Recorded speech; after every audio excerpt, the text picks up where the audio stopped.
It's not exactly a walk through the Grove, but Hugh Freeze and Ole Miss will take a step into the Georgia Dome to open this college football season. Bo Wallace and the Rebels getting set to take on Boise State in the Chick-fil-A kickoff game. College football is back. Yes, college football fans, the playoff you wanted is at last a reality. But we've got a long way to go before winter, when, for the first time, one team will earn this trophy. But there are autumn traditions to renew, age-old rivalries to be fought, heartbreak to avenge. Oh my God! Davis is going running all the way back! Auburn has won the Iron Bowl! A new era of college football begins. What a remarkable Houdini job by Davis Davis!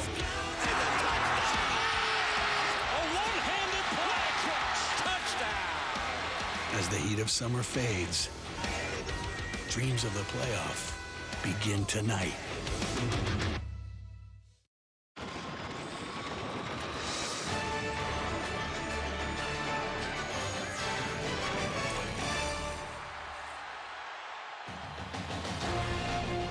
High above the Georgia Dome in Atlanta, welcome to ESPN College Football Prime Time in the 2014 Chick-fil-A kickoff game as part of Dick's Sporting Goods Kickoff Week. Ole Miss out of the SEC coming to Atlanta for the first time in more than 40 years to take on Boise State. The Broncos traditionally open their season against teams from the Power 5 conferences. Welcome to opening night, everybody. I'm Reese Davis. This college football season starts a new era, and the entire year will be cast against a new and exciting backdrop with the college football playoff.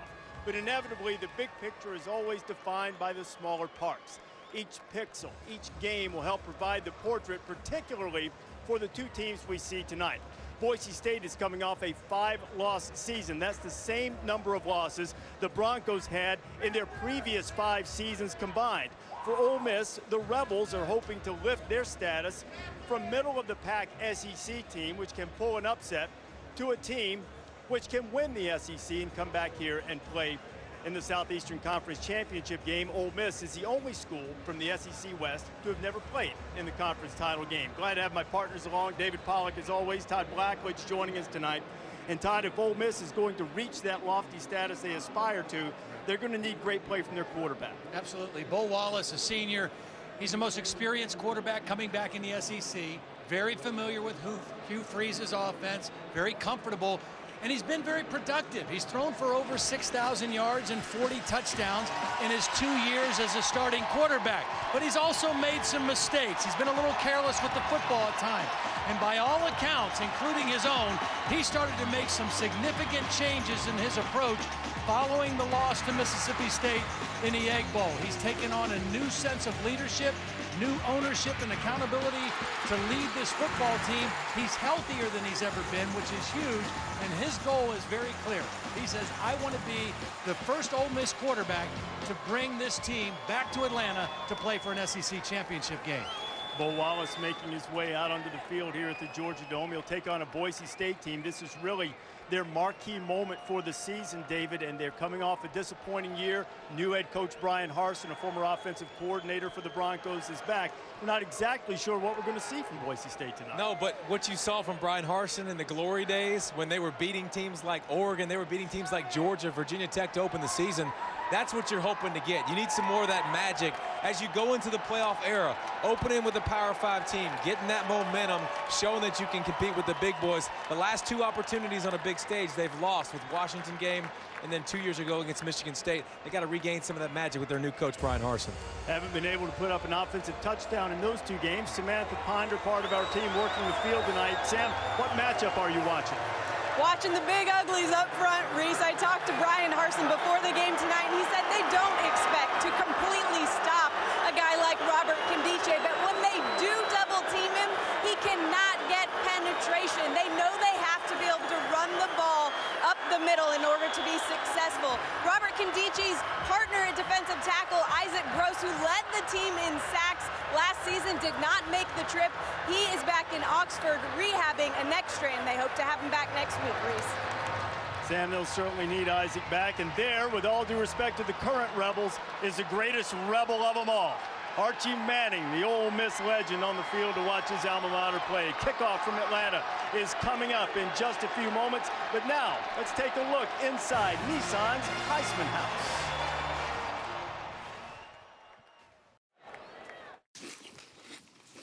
Guys, these boxes are almost 20 years old.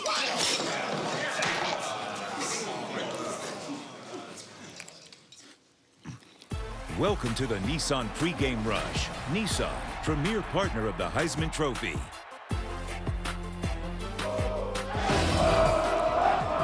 Or the Nissan pregame rush, we take you inside the tunnel as these two teams get set to come out on the floor of the Georgia Dome. Just moments ago, as Ole Miss, we'll hear plenty of hotty-toddy cheers from a mostly Ole Miss crowd here in Atlanta tonight. Much closer trip for the Rebel faithful than it is for Boise State. High expectations surrounding Hugh Freeze's team in his third year as a head coach, and plenty of expectations around quarterback Grant Hedrick and new coach Brian Harsin for Boise State. This has been the Nissan pregame rush. Boise State and Ole Miss in the Chick-fil-A kickoff game, opening night of the college football season. So glad to have you along. Reese Davis, David Pollack, Todd Blackledge, and Samantha Ponder. Here is Boise State head coach Brian Harsin in his first year as head coach of the Broncos, his alma mater. He spent a terrific stint as the offensive coordinator, most notably from 06 to 2010, in which the Broncos went 61-5. Harsin comes after a single year at Arkansas State, and another former Arkansas State head coach, Hugh Freeze, in his third season at Ole Miss. He's put together terrific recruiting classes. He has the most experienced quarterback in the SEC, and the Rebels are hoping that this will be a magical season. Broncos won the toss, elected to receive, and that's how we'll get started in Atlanta tonight.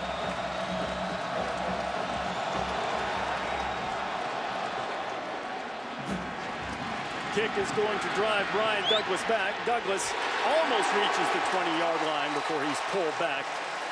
That's where the Broncos will put it in play on offense for the first time tonight. Our Chick-fil-A impact players when Boise State has the ball. Jay Ajayi is the star running back. He finished in the top 20 in the country in rushing a year ago. And Matt Miller set a single-season record with 88 catches last year. Kimdichie and C.J. Johnson anchor a defensive line for Ole Miss that is as good as any you will see in the country. Robert Kimdichie will primarily play on the inside. Last year we saw him a lot out of the defensive end spot. He's been much more disruptive in fall camp, playing inside. Grant Hedrick, the quarterback for Boise State, and Ajayi likes to bounce it to the outside, and it's successful. Ajayi's first carry will go for a first down. He's chased down by Kimdichie, but not before Jay Ajayi picks up 12 on the first carry of the season. Here's the quarterback, the fifth-year senior from Independence, Oregon, Grant Hedrick. He was the primary quarterback after Joe Southwick's injury last year in 7 games. In those games, Boise State went just 4-3. Turnovers were a problem. In addition to the 5 interceptions, he did lose 4 fumbles. Play action fake takes Kimdichie right out of it. Hedrick can run. He's got good speed, and he'll get it across the 35 for a good solid pickup on first down. Good speed and good decision that time. He got away from Kimdichie, who had great penetration on the inside. That's something they don't want to see very often, but Hedrick didn't lose his poise, got outside the pocket, made a good decision to run the football. Positive first down play, pick up of 4.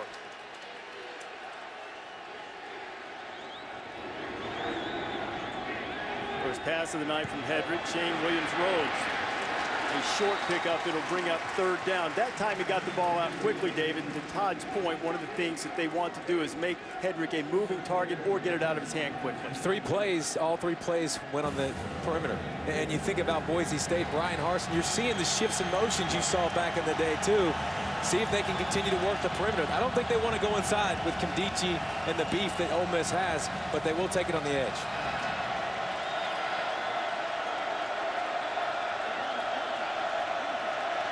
On 3rd down, Hedrick's pass is complete. Ajayi is absolutely absolutely drilled just as soon as he catches the ball. Sinquez Golson, a senior from Pascagoula, on the stop. Really a solid tackle by Golson. He was really an outstanding player a year ago. He's their field cornerback typically. That time he was into the boundary, made a solid tackle to stop him short of the first down. And Ajayi, he's a 215-pound guy, so you better hit and wrap him up pretty solidly, and Golson did that. He never had a chance to get his momentum started, so on 4th and 1, Sean Whale will punt it away. Rebels have a couple of guys back. That's Markel Pack, number 11. Anthony Alford also back there. And the fair catch is signaled for and made by Alford. Might say a little bit of Alford. He's playing defensive back in the Wildcat quarterback position if they get into the red zone. Ole Miss has the ball for the first time tonight, and our Chick-fil-A impact players. Laramie Tunsil, the left tackle. He was a terrific freshman a year ago, allowed only 1 sack. Hugh Freeze says he's as good as I've been around. Laquan Treadwell, he looks exactly what you want a wide receiver to look like. Terrific hands. Bo Martin and Jeremy Ioane are the impact players for Boise. Ioane, back here in the Georgia Dome, made his first ever appearance in a Boise State uniform in 2011 here in this building against Georgia, a game that the Broncos won, and a little bit of anxiety.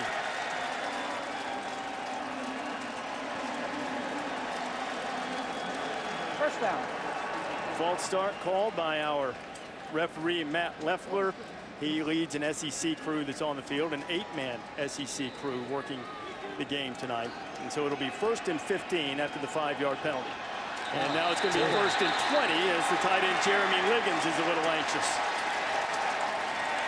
You see Bo Wallace talking to the official. I'm wondering on the offense if the Boise State defensive guys are making 5-yard noises or checks up First there. down. And you saw him move late, but remember, this is an Ole Miss team with a lot of pressure. Watch the guys up front. They're stemming and moving laterally, but that doesn't mean the offensive line can move. The defense is allowed to shift and move. The offensive line has to stay still. Big Jeremy goes about 3 bills. He was a high school quarterback. Bo Wallace finds Evan Ingram. Ingram had a standout freshman season a year ago before it was cut short by an ankle injury. He makes his first catch of the season. And I think he's so critical to their offense. When he got hurt, they were not nearly as productive on offense. Laquan Treadwell with a touch. A short game, but they're going to tack some onto it because a late hit after Treadwell had stepped out of bounds, and that will move the chains for Ole Miss and give them a first down.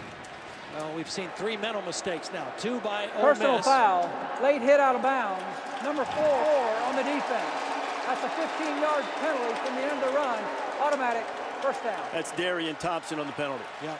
I mean, coaches want energy, you want excitement, you want enthusiasm, and you'll take aggressive penalties, but you don't like those mental mistakes. 2 now for Ole Miss, and a big one right there by Boise State. The first game of the season, you're just so excited to hit somebody else. Yeah. Wallace again out in the flat, making the catches. Cody Core. Core has a solid pickup on first down. Here is Bo Wallace, the most experienced quarterback in the SEC and the leading returning passer. Much healthier this season than he was a year ago. His shoulder has been rehabbed. He worked with renowned mechanics guru to try to take some of the strain off of that, but this is what you won't see a lot of from Bo, as they want to minimize some of the hits, but he is capable of running the football as he does on second down to set up a 3rd and short. He's actually a good runner. He runs with courage. He's not afraid to take a hit. He's a big body, and when you give yourself these kind of 3rd down situations, you hold the advantage as an offense. This is where I'm curious to see Ole Miss. Do they get better in these 3rd and short situations, red zone situations? It's where they struggled a year ago. On 3rd and short, again, a short pass. Core makes the grab, and a terrific open field tackle by Cleyshawn Page. And just as Ajayi got stopped short of the marker on 3rd down, now Ole Miss is stopped as well. You have to tackle well on the perimeter when you play against Ole Miss and teams that spit the ball out to the flat so quick, and you see a great job. What are you doing there, Reese? A little face mask? No, 4th down signal. Just letting everybody in the booth know it's 4th down, just in case Matt Leffler, the referee, didn't do it. But that's an extension of Ole Miss's running game. That's what they like to do. They like to get it out on the perimeter and try to break a tackle, get 3 or 4 yards. Great tackle.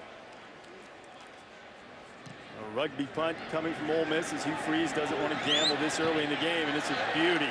A great backspin on it, and Core He's going to grab it and knock it dead, and the Broncos will have it on their own 11-yard line. Opening night in Atlanta. The 2014 Chick-fil-A kickoff game is brought to you by Allstate. Are you in good hands? Applebee's new cross-cut ribs. And Ally Bank, where no branches equals great rates. This is the brand spanking new national championship trophy that will be awarded to the winner of the college football playoff. It is on display in the beautiful new College Football Hall of Fame here in downtown Atlanta. I cannot emphasize to you enough how this is a Hall of Fame unlike any other you've ever seen. 3 of us were there last night. It's interactive, it's fun. There's also the memorabilia you would expect, and it will be a different experience every time you walk in. Highly recommend the trip. Grant Hedrick with some nifty footwork for Boise State and gets them out of a little bit of a hole as they get across the 15. Yeah, and we're starting to see Brian Harsin. First of all, no huddle right now, too, but they came out in 2 tight ends the first couple possessions. Now no tight ends, zone read. Got to keep Ole Miss in that good front guess, and they've done a good job so far. Hedrick picked up 5. First shot down the field for either team, and Hedrick is right on target. Making the grab out there is Jake Rowe, one of the tight ends, a primary pass-catching tight end, pick up a 19. Well, we were told Jake Rowe had a great camp, and he's the best receiving of the tight end group. He's their move guy, kind of an H-back, did a nice job of timing his jump, going up and catching the ball with his hands on that one. I like what I see out of Hedrick here early in the ball game. He does not look overwhelmed. He doesn't look nervous. He looks like he understands Mike Sanford's game plan and what they're trying to get done here. Hedrick hit as he throws, and he's very fortunate that he didn't get that one. You know who was there, Robert Kimdichie. And this is a guy, remember last year as a true freshman, a lot of expectations, but you put him inside of the 3 technique and you watch him get off the ball quick, get skinny as he can, get to Hedrick right away. You want to slow Hedrick down a little bit, hit him a few more times with that big sucker. Yeah, I mean, that tackle has got to do a better job. Baggett's got to do a better job getting down because he's so quick inside. Yep. He wasn't as explosive as an end, but inside, he's that much closer to the quarterback. Now 2nd and 10. Hedrick not rattled by taking the big hit. Finds Williams Road for a short pickup and bring up 3rd down and about 5, maybe 6. And you talk about him not being rattled. He got hit a lot last year. He got baptized, hit by fire. He got thrown in the mix quickly in the games last year when Southwick got hurt. He's got to be able to hang in there, take the pressure that Ole Miss is going to throw at him. 2 speed rushers on the end for Ole Miss, Johnson and Haynes. There's a flag on the field.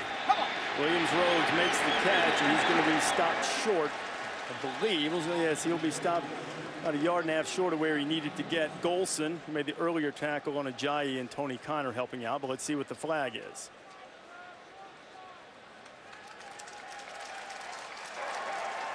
Offside on the defense, number 5. It's a 5-yard penalty, which results in a 1st down. As Kimdichie called for lining up in the neutral zone, apparently. And now it's 2 offensive false starts and 1 offense on defense now. So that's 3 pre-snap penalties that you, I mean, listen, you're excited and you want to prove yourself and you want to beat up on the other folks, but you can't beat yourself before the ball starts. And what did Hugh Freeze tell us? The little things. He said in camp, his team seemed to be paying attention to the little things a lot better. These are little things that come back and hurt you. A lot of this, too, could be attributed opening night. Sure. Anxiety, big stage. Ajayi trying to bounce it outside again, and he'll lose a couple. Ole Miss having none of it. Mike Hilton was the first guy to get there. Well, I think he got a little overconfident with his first run that was able to bounce outside. But this running against an SEC defense is a whole lot different than running against a Mountain West Conference defense. I'm sorry. They're built on speed. You're not going to make a living trying to get the ball in the perimeter running wide. Brian Harsin and Mike Sanford said yesterday they knew they couldn't do it consistently. They had to keep Ole Miss honest and be in the middle some. And there is a potential problem for Hedrick. He's not the tallest guy in the world. He gets some penetration in his face and get the ball tipped as C.J. Johnson did there.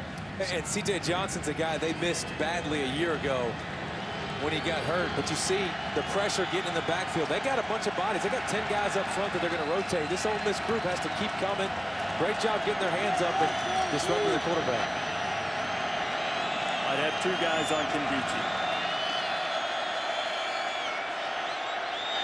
Everett. Oh, and gets absolutely drilled. Keith Lewis, a senior from Tampa. Yeah.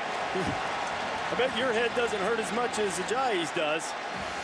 Lewis with a form tackle, and Boise State will have to punt it away. Well, the key is the penetration that Ole Miss is getting. They're getting quick pressure, which is forcing the underneath throws.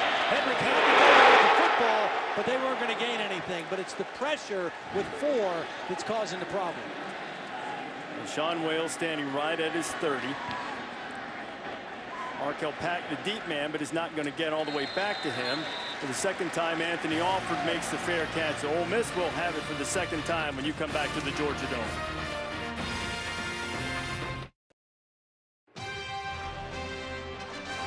The 2014 Chick-fil-A kickoff game is brought to you by Chick-fil-A.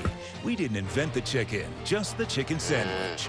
And Dick's Sporting Goods. Visit ESPN Fan Shop powered by Dick's Sporting Goods for your officially licensed fan gear. Aerial coverage provided by Goodyear. Everything Goodyear has learned, making tires that go the distance, inspires what they roll into yours. Goodyear, more driven. Another drive coming up for Ole Miss and Bo Wallace. Wallace hit all 4 of his passes on the first drive, but all of them were pretty much sideways. Just a grand total of 16 yards, so about halfway through the first quarter. Neither team has been able to mount a serious scoring threat. Wallace taking a shot down the field, and he's picked up. Jeremy Ioane undercutting Evan Ingram nicely, and Ioane, who didn't have an interception all of last year, picks off Wallace.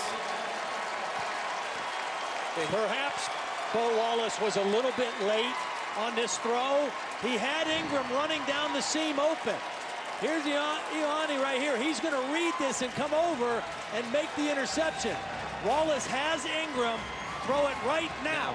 A little bit late. That enabled the backside safety, who Wallace did not see, to come over and make the play. And we talked about Bo Wallace 4 for 4 for 16 yards. His deep ball is the area that he needs to improve on. He's got to put more air underneath that so Ingram can go underneath it and at least give your big play tight end, who's 6'3", a chance to make the play. And turnovers were a problem for Wallace late last season, and he has one in the first quarter. In Boise State, excellent field position. In the last season of the Chris Peterson era last year, we saw a lot of this type of formation with the pistol look. Parsons, a little bit of a hybrid of everything, and there's a flag flying. Before the snap, delay game on the offense, number 9, 5-yard penalty, remains first down. There's another look at that interception by the All-Mountain West performer. See, the other thing, you saw Bo Wallace's eyes. His eyes never moved that backside safety anywhere away from the play. And that enabled him, an experienced player, to read the quarterback's eyes, slip over there and get in the way of the football.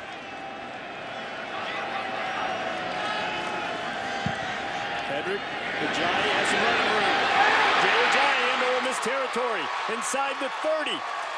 And Ajayi with a big gain and a good run after the catch on the screen, and the Broncos are threatening.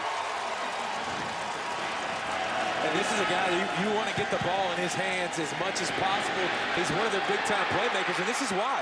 He breaks so many tackles. He's a dangerous runner, runs hard and runs physical. And one of the playmakers last year you saw from Boise State. They told us they rested him. They protected him this summer. They wanted to turn him loose tonight and let him run, and he looks fresh so far in the first quarter. All the tools to be a premier back in college football, and Boise State's had some good ones. Hedrick, Williams, Rhodes, and Ole Miss has done a good job closing on those. The first guy to deliver the hit was Cody Pruitt. Cody Pruitt, first-team All-America last year. I don't know about you, Dave, but I'm impressed with how both teams are tackling in the open field. For a first game, you don't do a lot of live tackling late in training camp. Pretty solid tackling so far out in space by both teams. Tackling on a whole in college football has been pretty bad over the last couple years, so it's good to see two teams wrapping up when they come, just instead of trying to make a Sports Center hit. That one lost 3. Hedrick, run pass option. What a grab by Miller, and if he could have tight-roped a little longer, he would have scored easily. There is a flag sitting back at about the 34-yard line. Mr. Darius Bryant might have roughed the passer. Ian Ajayi getting to know each other, a little conversation. Personal foul. Targeting a defensive receiver, number 4 on the defense. By rule, 14 is disqualified the contest. Half the distance to the goal, automatic first down.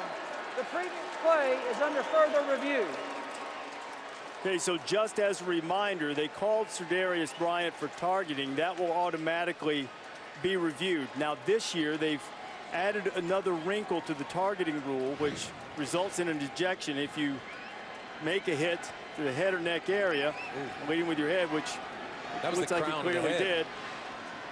This year, if you are called for targeting along with another foul and replay overturns the targeting, then that's the only time the penalty is enforced and you're not disqualified from the game. But I think that Bryant, that one may stand up. It looked like he got him right on the chin. But again, Reese, you know what that play was, don't you?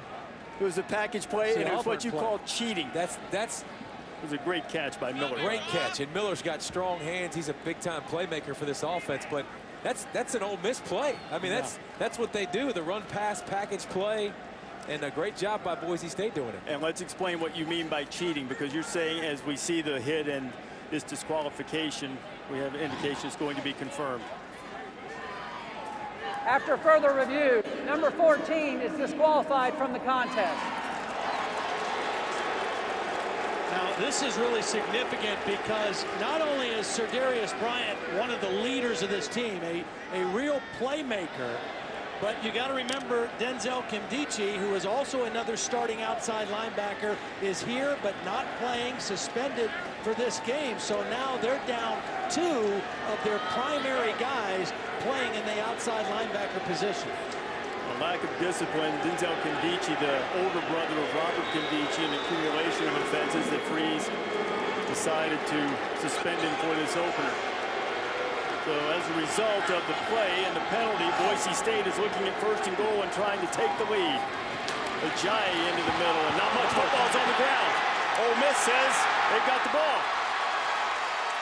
Let's see what the officials say. They're still fighting for it.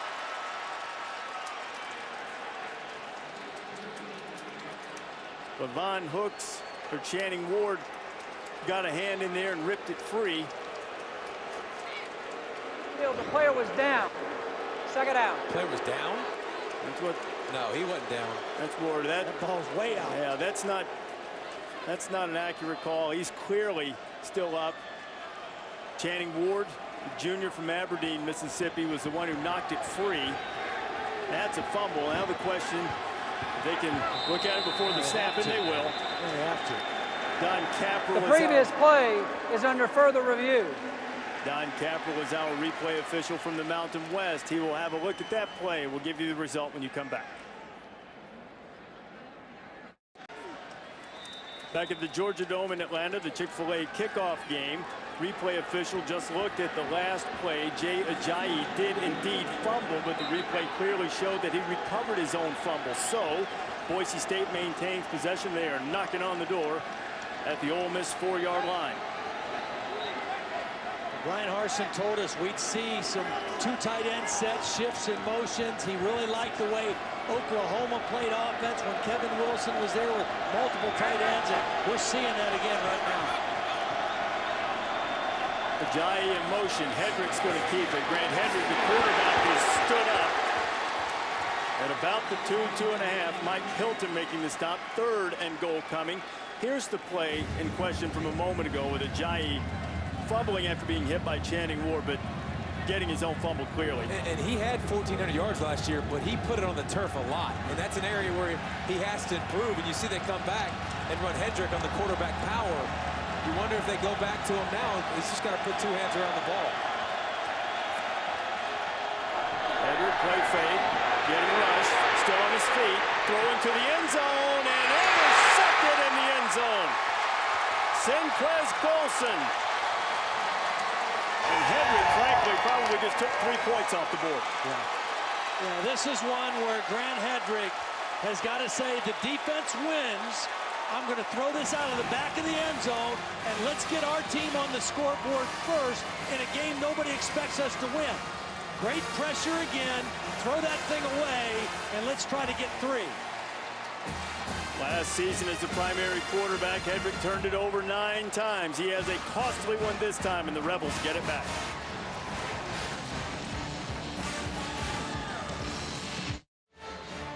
Opening weekend of college football, Saturday Night Football, presented by Wells Fargo, the #1 team in the land and reigning national champions. Florida State taking on Oklahoma State in the Cowboys Classic. It's on ABC, 8 o'clock Eastern, 5 on the West Coast, as Jameis Winston tries to lead his team to the college football playoff into a second national championship. They'll start up Saturday night on ABC. We're here in the Georgia Dome in Atlanta for the Chick-fil-A kickoff game. First of a big weekend of college football in Atlanta. Alabama and West Virginia will play in this building on Saturday afternoon. Ole Miss has it back after the interception in the end zone. Darian Thompson stops Itavius Mathers. Loss of a couple on first down. And this is a great play by Thompson. He comes inside out. Watch the speed from the safety spot, number 4. He sees the receiver blocked down, does a good job, and then horse collars him. Yeah, they should have gotten a flag. One that Boise State got away with. Bo Wallace fires one, complete to Vince Sanders. And Ole Miss will have a first down across the 30-yard line. We talked to Hugh Freeze, and we asked him who has really stood out in camp, who you expected a big year. One of the guys he said was Vince Sanders. Was hurt a little bit last year. Veteran receiver. Got another flag. False start on the offense, number 72. 5-yard penalty. First down. Hugh Freeze displeased with Aaron Morris. Guy who's coming back from an ACL injury. Suffered early in the season last year. Gained a little bit of weight playing at left guard, and he probably wanted to get that weight in motion a little at a time. Try to get out and make his block, but it's the 3rd false start penalty of the first quarter for the Rebels.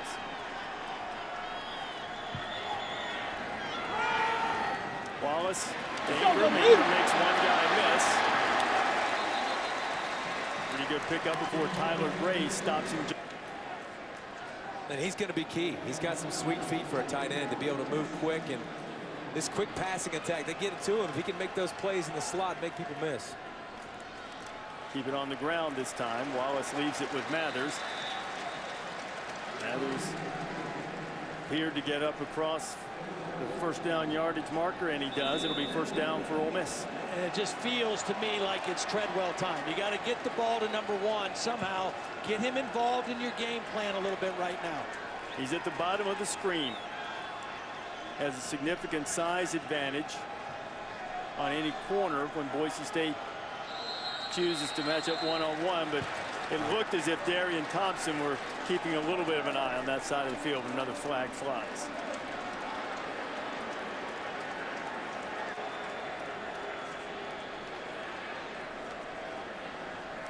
This is especially frustrating for Hugh Freeze in this offense because it's built on tempo. Yeah. I mean, they want to wear you down. All you're doing now is slowing the game down. It's basically like a huddle now. You're making it the defense where they can breathe, rest, relax, communicate better. Treadwell still at the bottom of the screen. Mathers is hit and knocked down in the backfield. Going to be storming in there is Tanner Vallejo.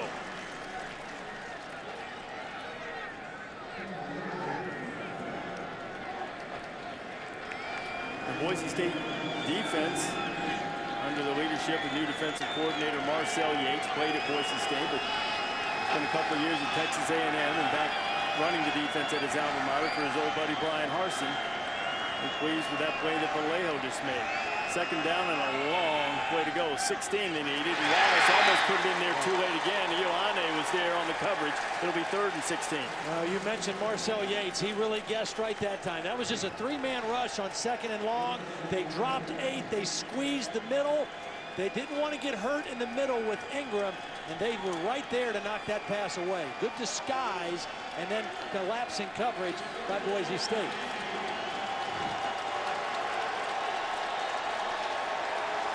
Inside 2 minutes to play in the first quarter. This is ridiculous. This has been a flag fest in the first quarter. Well, it's been primarily all the same thing.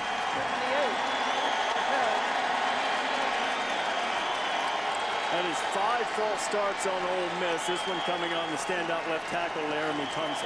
And it's not crowd noise. We're in here. I can promise you that. It's just concentration. Or lack thereof. Yeah. Ole Miss has been penalized 7 times tonight. They've had 5 false starts and had a linebacker kicked out of the game. Other than that, it's gone along swimmingly.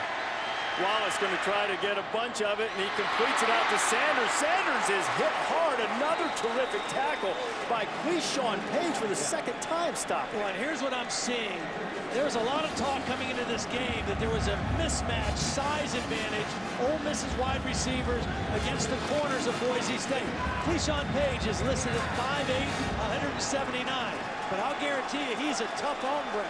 He tackles well in space. He doesn't play small. He plays bigger than he is. Look at the quarterback. 4th down and 1, and they're going to go with a big fella at quarterback. That is Jeremy Liggins, a high school quarterback that they've moved to tight end. He's a between-mill snack away from being a tackle, and right here in front of us, Laquan Treadwell is mixing it up with Dante Dion, who's lost his headgear in the scuffle, and the flags are flying again, and this one will be a little bit more than a false start.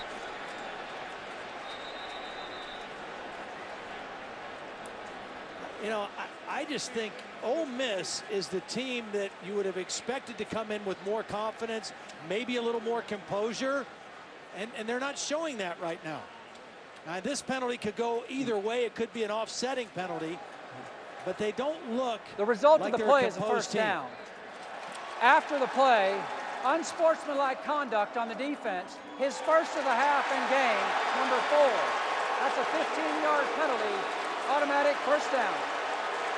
I don't know how you call that on Boise State, unless he bumped the official afterwards. That's the only thing I'm wondering.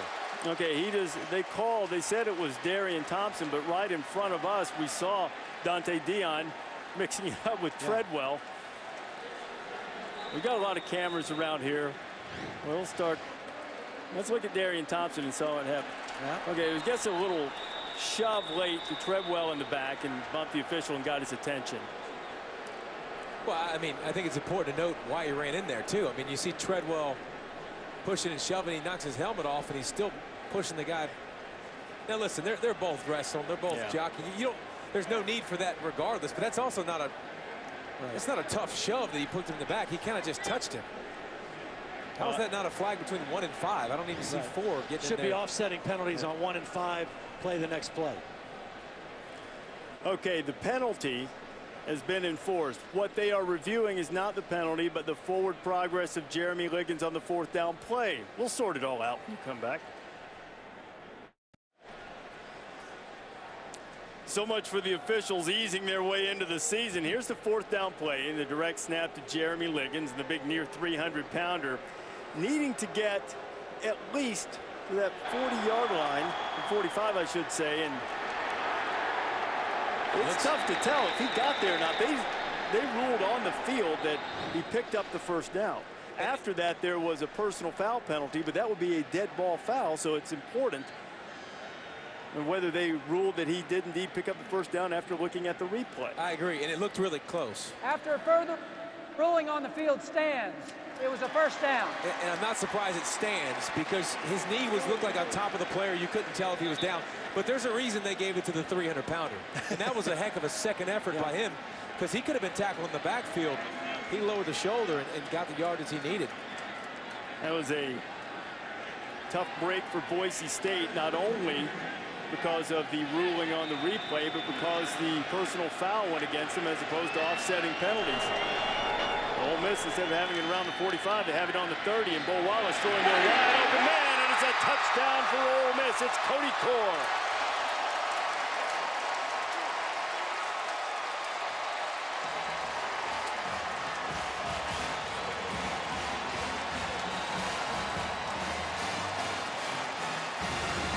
Cody Core played wide receiver and safety last year, and he gets himself a touchdown in the opener. Well, when you throw the ball down the seam, you got to do one of two things. You either throw it quick on time on a line, or you put a little air under it and you let your guy run to it. Bo Wallace learned from his last throw in the seam. That time perfect for a touchdown. A 9-play, 80-yard scoring drive and the first career touchdown for the junior from Auburn, Alabama. And it wasn't Treadwell that strikes first, but Cody Core, as Ole Miss has a 7-0 lead late in the first quarter on Boise State. Let's check in the studio. Max Reynolds here with your Dr. Pepper Conference update. First live football game on the SEC network, and Kenny Hill using it to make quite the introduction. Texas A&M with a 500 yards total offense. Hill's got 369 passing, 3 touchdowns. Back to Reese, David, and Todd. Max, how about the Aggies? You think maybe South Carolina does miss Jadeveon Clowney and some of those other guys they lost from a year ago? A&M's lighting them up. We heard that defense could be one of the better ones they've had, but haven't seen it. But nope. Speaking of not good defense, that last play was more about busted coverage. And watch the secondary. You got a safety right here you're taught not to put your eyes in the backfield. Watch what he does when he comes up in the alley, and look what happens right behind him. The motion across the formation, he's thinking quick pass, I got to come up there and tackle you. He leaves a seam right behind him, and it's a busted coverage in the secondary. And you're asking a backside linebacker to try to get over there and make that play. I mean, that was poorly played by the Boise State secondary that time. There's a reason you run all that motion, you know? Nathan Noble with a high, short kickoff that will bounce down to Brian Douglas. Douglas across the 25 out to about the 27. Got some fireworks going here in Atlanta. ESPN College Football presented by Hampton Hotels. What a great doubleheader on Saturday. We'll start between the hedges. Number 16 Clemson against Georgia, and follow it up at number 14 Wisconsin against LSU at 9 o'clock Eastern time. That's in the AdvoCare Texas kickoff. You'll see Melvin Gordon, one of the top running backs in America for the Badgers. And I imagine by the end of the season, if not before then, we'll be saying the same thing about Leonard Fournette of LSU. Highly touted freshman will make his debut in that game for the half. Pretty even in yardage, just 1 yard separating the two, but 7 points on the busted coverage. Going for Ole Miss as they took advantage of the 4th down call and the penalty, and they're getting up against the play clock as Boise State. They get it off, and Ajayi gets across the 30-yard line, pick up of about 3.5 before Keith Lewis stops it. So you're not going to make a living if you're Boise State running inside, but you have to do it some. Now that's a big win on 1st down. You gain 4 or 5 yards running inside where you're maybe a little bit overmatched, but you've got to do it to make that Ole Miss defense respect everything you want to do offensively.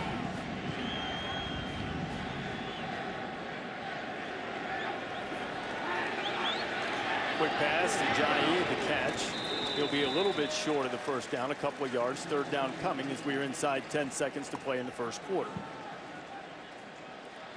They'll let the clock down, let Hedrick come over and talk about this 3rd down play. I think it's pretty important that Boise State keeps this drive going. After giving up the touchdown, extend this drive on the 3rd down and short. Few Boise State fans have made their way into the Dome after 1 quarter. Ole Miss had a pickoff in the end zone to stop Boise State from scoring. Rebels answer with a touchdown at 7-0 headed to the 2nd.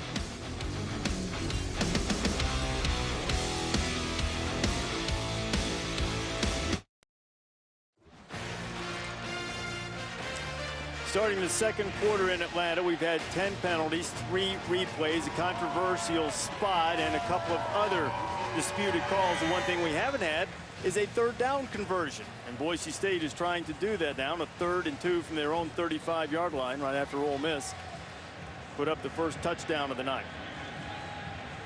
Broncos 0 for 3 on 3rd down. Brad Hedrick, the quarterback.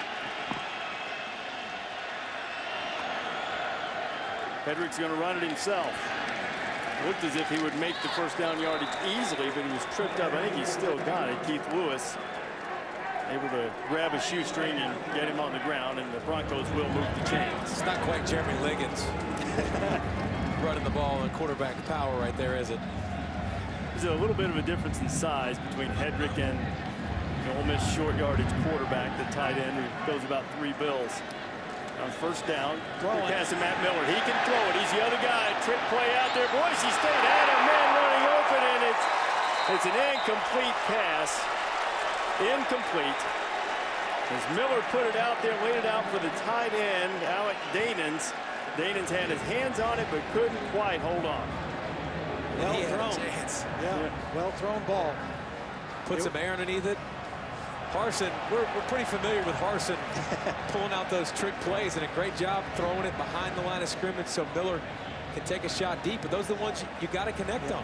Well, and if you want to beat a good defense, and I think this Ole Miss team is going to have a very good defense if they stay healthy, you have to get some chunk plays. You got to get some big plays, and for Boise State, some of those have to come with trick plays, and that was an opportunity right there. Another tip ball, and it's intercepted. Picked off by C.J. Johnson on the deflection. Kim Dichie was the one who batted it up, and Johnson sets up Ole Miss in great field position. Great play by Kim Dichie. He was actually double teamed. He did what David talks about, getting skinny. Watch Kim Dichie turn sideways and just instinctively reach his left hand up and get a piece of the football. That bounce off Reese Adiambo too, I think. Yeah, and look at Kim Dichie. Great job. We talked about this Ole Miss team. If they're going to take that next step, up front is where they have to do it. Coach Freeze told us yesterday, we look like an SEC defense now. The guys up front are playing like it too. Kim Dichie back in his home area. He opened all of his high school football seasons in this building when he played at Grayson High School. Makes a huge play. See if Bo Wallace takes a shot on first down. Looked as if he wanted to, but he'll dump it off underneath. Jalen Walton makes the catch. And he'll have enough of the first down. I think you're exactly right. I think they did call play to take a shot down the field. Good decision by Bo Wallace. Not there, don't force it. Take the underneath throw, and let's play another down. Picked up a dozen on that first down play. Now back to the ground. Slicing through the Boise State defense is Jalen Walton. These Ole Miss backs aren't big, but they're good in space, and they can put their foot in the ground and find a seam. And if they're going to run, they're going to run to the left a lot. Laramie Tunzel, Aaron Morris, 2 big boys and their best 2 offensive linemen. Quick pass out now and immediately knocked down as Quincy attaboy Joe. Cleishon Page again. He has had his name called several times. Cleishon's been active knocking folks around. Look at him attack the blocker. Some guys sit back and catch. Do you see what he did? As soon as that ball's thrown, he goes and attacks the receiver, runs right through and makes a great play. It's a great job of tackling by corners who don't always like to tackle on the outside. Sitting back and catching is what Vince Sanders did to Page. And Wallace threw it into traffic, and he threw his second interception of the night. Tyler Gray. Just an absolute look of disbelief from Hugh Freeze, and Boise State's defense comes up with another turnover. Well, again, Bo Wallace locked in on where he wanted to throw the football. He never moved his eyes. Watch those eyes lock in. Never even saw the linebacker slip in from his right, time the throw, and make another interception. Ole Miss had a chance to take control. The Bronco defense won't let them just yet. Boise State has it back when you come back.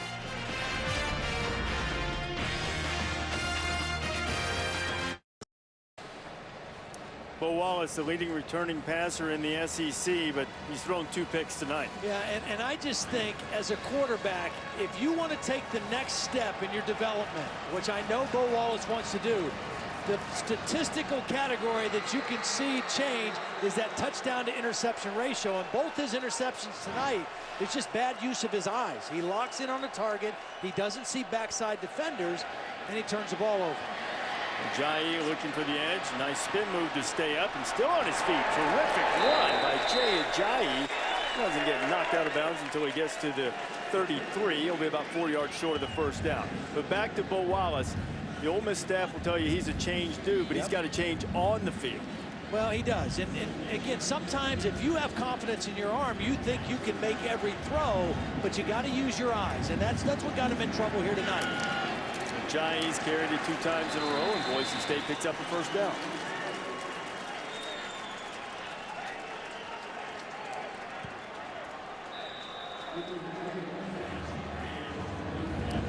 Giant averaging a little over 4 yards per carry. He'll have it back. And Todd, what you're talking about, keeping Ole Miss's defense honest. Boise State's trying to do that now. Make them honest, hit them in the gut a few times, and then they got to find ways to get the ball in the hands of their playmakers. I mean, we're seeing Ajayi get it. We've got to see the ball go to Matt Miller and also Shane Williams-Rhodes. Those are their 3 established playmakers that need to touch the football.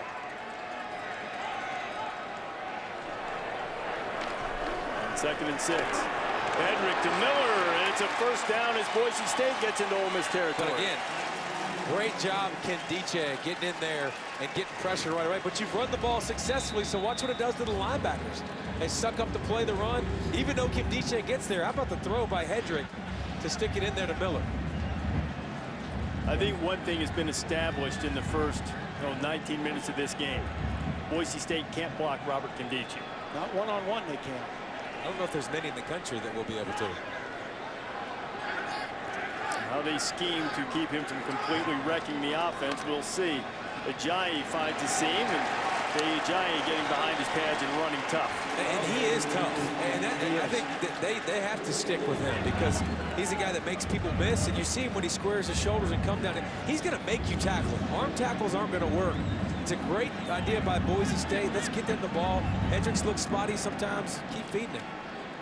They're going to run the reverse. This is Shane Williams-Rhodes. He's got a lot of running room, and he got a great block inside the 15 before he's knocked out of bounds by Cody Pruitt. Now the Broncos are threatening. See, you've got established playmakers. You get them the football some way, somehow. You threw it to Miller. You hand it to Ajayi. Now you run the reverse with Williams-Rhodes. Get them involved, let them make some plays, and all of a sudden now, Boise State's got something going. About that block from Marcus Henry out front, too, to give somebody give the big boy some love. Try to watch those interior fellas. This for you. Ajayi hoping to run behind those big fellas, and he does. He takes a big hit, but he twists inside the 10-yard line to about the 8. And they ran right at Kimdichie that time. Pretty nice job blocking by Travis Averill, the left guard. Got a good piece of Kimdichie that time, and they ran right at him. And now what am I supposed to do? Now you're making me honor everything. You've ran it downhill at me. You've run the play action. You've run reverse. They're showing so many good things that it's hard to stop. You don't know what's coming now. Great job mixing it up. Shovel pass to Williams-Rhodes. He's inside the 5, looking for the end zone. Did he get the pylon? Well, he knocked the pylon over, but perhaps not before he was down. It'll be first down and goal. How about the little guy showing some toughness and heart, trying to sneak into that end zone. So close to breaking the plane, but Boise State will have 4 shots from about 1.5 inches away. Last time, 3 trips in here, a fumble and a pick was what they came away with. Ajayi, great penetration from Ole Miss. Cody Pruitt coming from his safety position to give the Rebel defense a little breathing room. And there's no need to bounce that run. Stick it up in there. We've talked about he's running physical and he's running downhill. You get an opportunity to lower your pads. You got less than a yard. I think you got to think tight ends here. A little play action. You've got 3 of them in the ball game. Play action. Look for a tight end. We'll go back to Ajayi. This time he runs straight ahead, but he stopped just short of the goal line. 3rd and goal coming up. Better job by him, though. Sticking it up in there, getting his shoulders square to the line of scrimmage, going north and south. Almost got it across the goal line. Trying to go fast, trying to go right now. Ajayi can't get to the outside, and Ole Miss stops him on 3rd down. Senquez Golson, 2nd time that a defensive back has gotten into the backfield. Well, one of the areas that Ole Miss said they needed to get better this year was red zone, both offensively and defensively. Last year they gave up touchdowns, 66% of the red zone offensive opportunities of their opponents. So far tonight, great red zone defense by Ole Miss. I see some activity along the Boise State sideline, but at the moment the offense is still on the field. I think they're going to call timeout. They're going to let it go down, call a timeout, and make a decision. You know, when you're playing in a game like this, you've got to figure out a way to get touchdowns because you're not going to beat a team like Ole Miss kicking field goals. He took the delay of game and the 5-yard penalty. On the offense, number 2. 5-yard penalty, 4th down. Presumably to give Dan Goodale a little bit more distance and a better angle. I'm not sure there was a decision to make right there because of the lost yardage. Yeah, and again, I want my running back going downhill right now when I'm, you know, inside the 3-yard line. I think 2 of those opportunities, he's got to run down and square his shoulders and try to get that touchdown. The first down run was the problem. Absolutely. Yeah, I mean, that one was almost out of necessity. Yeah, then you lost 3 yards. Dan Goodale, who was 17 of 19 last year, is going to try one from 25 yards out, so Boise State can salvage something, but that's a win for the Ole Miss defense. Yeah. And really, this should be a 7-6 ball game because the last time they were that close, they threw the interception.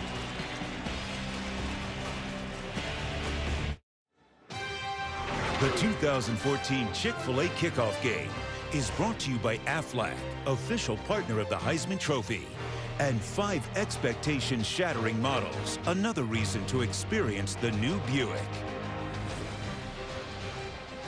Just a few seconds ago, Brian Harsin was calmly exhorting his offense, and then it got a little bit more animated as Boise State has had 6 snaps inside the Ole Miss 5, and all they have is a field goal to show for it. They were about 1.5 inches away from a touchdown with 1st and goal on that last possession, and ended up having to settle for a field goal after a couple of lost yardage plays on runs. Jay Ajayi perhaps a little too eager, particularly on 1st down, to bounce it outside, and that really sort of disrupted that goal-to-go situation. But Boise State does get on the board as Dan Goodale kicks it away. Jalen Walton is deep for Ole Miss, and he'll watch it fly into the end zone. And Ole Miss, who struggled in red zone defense last year, has come up big against Boise State this time. Yeah, and you see, the first time they're in there, they fumble. Second time they run the quarterback power. Third play, terrible mistake by the young quarterback throwing into the interception in the end zone. I think what we've seen from Ole Miss's defense, they can run. They got speed. They're not going to get beat on the perimeter, and they have tackled extremely well tonight. So you're going to have to earn everything. And you know, when we saw Brian Harsin, remember, in 2012, he was the offensive coordinator at Texas, and they went into Oxford and scored 66 points on Ole Miss's defense. A little different deal against the Rebels tonight. Run 6 plays. Now they're the goal to go -1 yard, and the turnover in the end zone. Tanner Vallejo stops Itavius Mathers as we check in with Samantha Ponder. Yeah, we showed Brian Harsin getting animated over there. None of that on the Ole Miss sideline. The quarterback, Bo Wallace, kind of mirroring the way his head coach is, not getting flapped by either good things or bad things. He was exactly the same coming off after the touchdown and the interceptions. But here's the problem. No vocal leadership on this sideline. We'll see if that's a problem as there's more adversity. And Sam Bowe trying to atone for it. Back shoulder throw to Laquan Treadwell. Treadwell gets into Boise State territory in a big play on the outside. And Wallace keeping his composure and still slinging it and making a nice throw to Treadwell. And every time you don't have safety help over the top, just throw it out there to number 1. He'll make plays. Laquan Treadwell, 6'3", almost 230 pounds. He's your big play receiver. No help over the top, throw it to him. Picked up 31. Itavius Mathers down to the 40, gets about 3.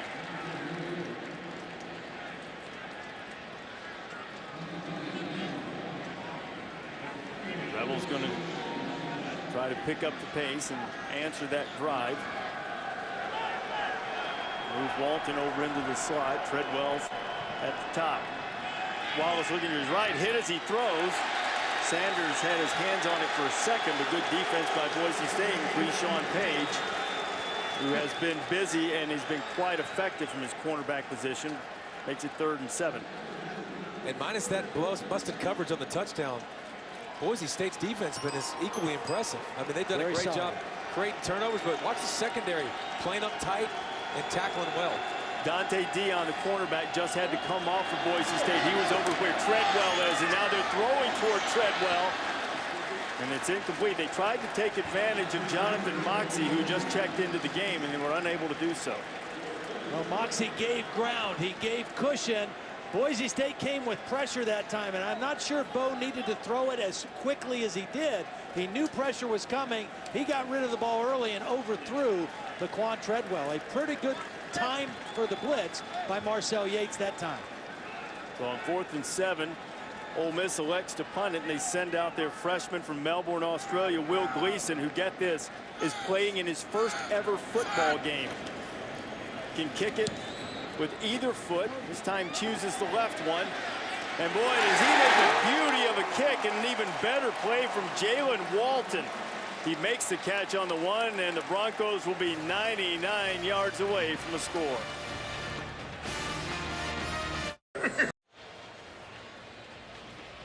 Earlier tonight, Steve Robinson of Chick-fil-A handed out big checks, both literally and figuratively. One to Boise State and one to Ole Miss, $50,000 each going into the scholarship funds. Bob Kustra, the president at Boise State, Daniel Jones, chancellor at Ole Miss, receiving those checks. Today, Chick-fil-A has awarded more than $30 million in college scholarships to restaurant employees. After the punt from Gleason and the great special teams play by Walton, Boise State backed up on its own one. They tried to get Ole Miss to jump into the neutral zone.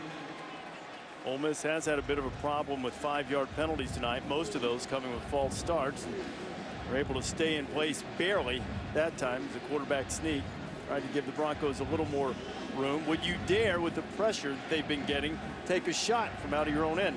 Well, the problem is if you throw from here, it's best to throw it deep down the field, but that means you got to hold the ball a little bit longer, and they're having all kind of problems blocking number 5. But Hedrick's going to try it. Got a man out there, but picked off by Cody Pruitt. Pruitt running it back inside the 20, and both quarterbacks have had problems with turnovers, and the Rebels are really set up this time. I don't have a problem with the decision or the call, but where the ball was placed is the wrong spot. If you're Grant Hedrick, you throw this ball outside, over the outside shoulder of your receiver, away from safety help. You're talking about a safety that led the SEC with 6 interceptions last year. That's too easy for him. You got to throw away from him. Either your guy catches it or no one catches it. And well, David, they're letting him play on the outside a little bit too. No doubt, and they got tangled up, but I don't think it was a flag. But I'm also going to Matt Miller, who's 6'3" and my big-time playmaker on the outside, who had single coverage on the other side of the field. So if you're going to throw it up to a big receiver. Now flags flying. Ole Miss from the Boise State 13. False start on the offense. Number 17, 5-yard penalty, first down. And it's not like it's been one guy. This time it's Evan Ingram. So, spreading it out. Yeah, Ole Miss spreading the wealth. Started from the 18. That's 6 false start penalties for Hugh Freeze's offense tonight. Handoff from the inside. Walton is stopped immediately, and the Broncos do a good job getting some penetration with their defensive line. Yeah, and you know what? In all those Boise runs we talked about with Kellen Moore back in the down, they had high-flying offense, but they played physical up front.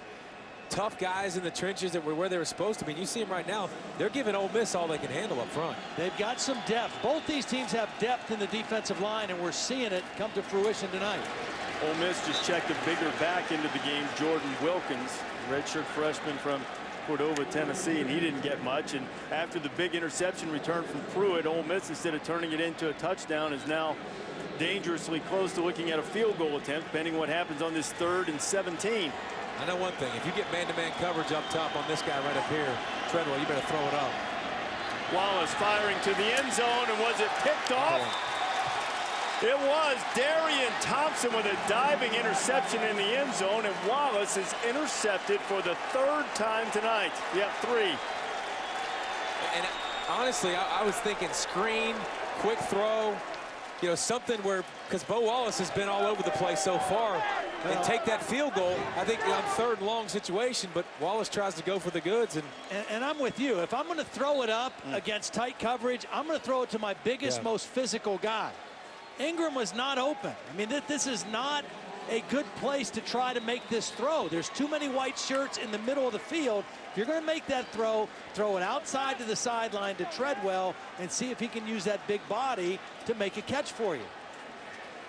Each quarterback has thrown 3 interceptions. Both of them have thrown interceptions going into the end zone, the same end zone. Ironically enough, Boise State's just going to try to run it with Ajayi, and not much doing there. Bo Wallace on the phone trying to explain himself. Who would have thought 6 interceptions in the first half?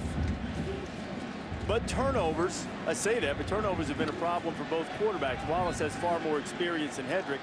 Hedrick pressed into service last year, but he did have a bit of a turnover problem. He's got a Kondichi problem at the moment, but gets away from it. Hedrick showing the feet. Cody Pruitt hit him. Was able to drag him down just before Grant got enough for the first down. And Ole Miss, you know, bringing pressure, doing a good job up front. They bring their 2 backers up on the inside. Kondichi's got to get to the outside here. We talked to coaches yesterday. He's got more gap responsibility. He's gotten better in his responsibility. Right there, he has to stay on the outside. When you bring pressure on the inside, you got to contain. You can't let the quarterback outside the pocket. I know you want to get your numbers, get your pressures, but that's his fault on that play. That's C.J. Johnson. We had the interception earlier off the Kondichi deflection. It appears to be only a cramp. Certainly hope so as CJ's making his way off the field. SEC Network has plenty of college football, a triple header on Saturday. We'll start with Tennessee, Martin, and Kentucky at noon. That is followed by Arkansas and Auburn. Brett Bielema and Gus Malzahn getting together. Sometimes those two have exchanged crosswords. And in the nightcap, Southern Mississippi and Mississippi State. 7:30 Eastern time. All of the games on the SEC Network, also available on the Watch ESPN app. I don't think Brett's a big fan of tempo offense, right? He is not. He's a huddle guy. I would suggest as part of the programming for the new SEC Network, a steel cage match between Bielema and Gus. Really? I don't like Gus's chances. I'm not going to lie. He's going to need to wear him down like he wears down SEC defense and stick and move, stay on the outside. Tempo, just go faster, make more plays, keep him moving, wear down the big fella. No, it's all in good sport. I like for the coaches to show a little feistiness, a little personality.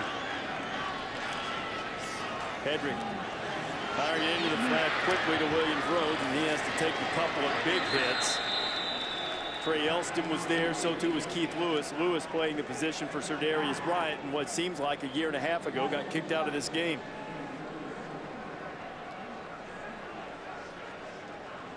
Inside 3 minutes to play in the first half.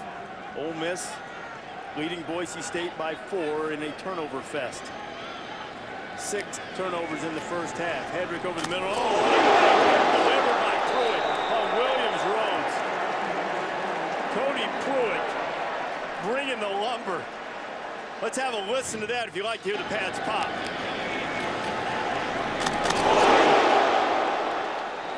Well, he's 227 pounds, about 10 pounds heavier than he was a year ago, and he brought every one of those pounds on that hit. A pickup of about 5 leaves the Broncos with 3rd and 2. I'm sure that hit hurt, but not as bad as it would have if Williams Rhodes had dropped the ball, and he didn't. Hedrick firing to his tight end. Another big hit from the Rebels. This one delivered by Tony Connor. I have really been impressed with the tackling of the Ole Miss defense tonight. Both defenses, I think, have played pretty solid. The tackling of Ole Miss, especially in the open field, has been outstanding. And it's been within the rules. Yep. Look at this. They're using their shoulders. We've seen it so many times. The flags are coming out from helmet to helmet. You see second year of those calls, people getting kicked out already in this game. You better use those shoulders, and they're doing a great job of bringing the shoulder instead of the helmet.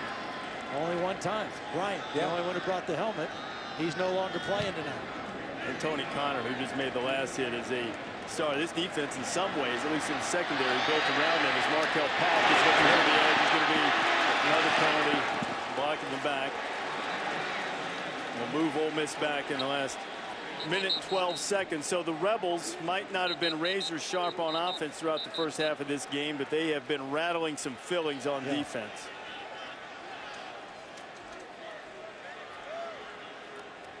Well, we've talked about the interceptions, and Bo Wallace has made some bad decisions. During the return, illegal block in the back. On the return team, number 6, half the distance to the goal. It's first down. But just as critical to what's happened to Ole Miss is the false start penalties that have put them behind the chains in so many long yardage situations. but their defense has brought it tonight here in the first half. Pruitt, Connor, and company welcoming the Broncos to the South.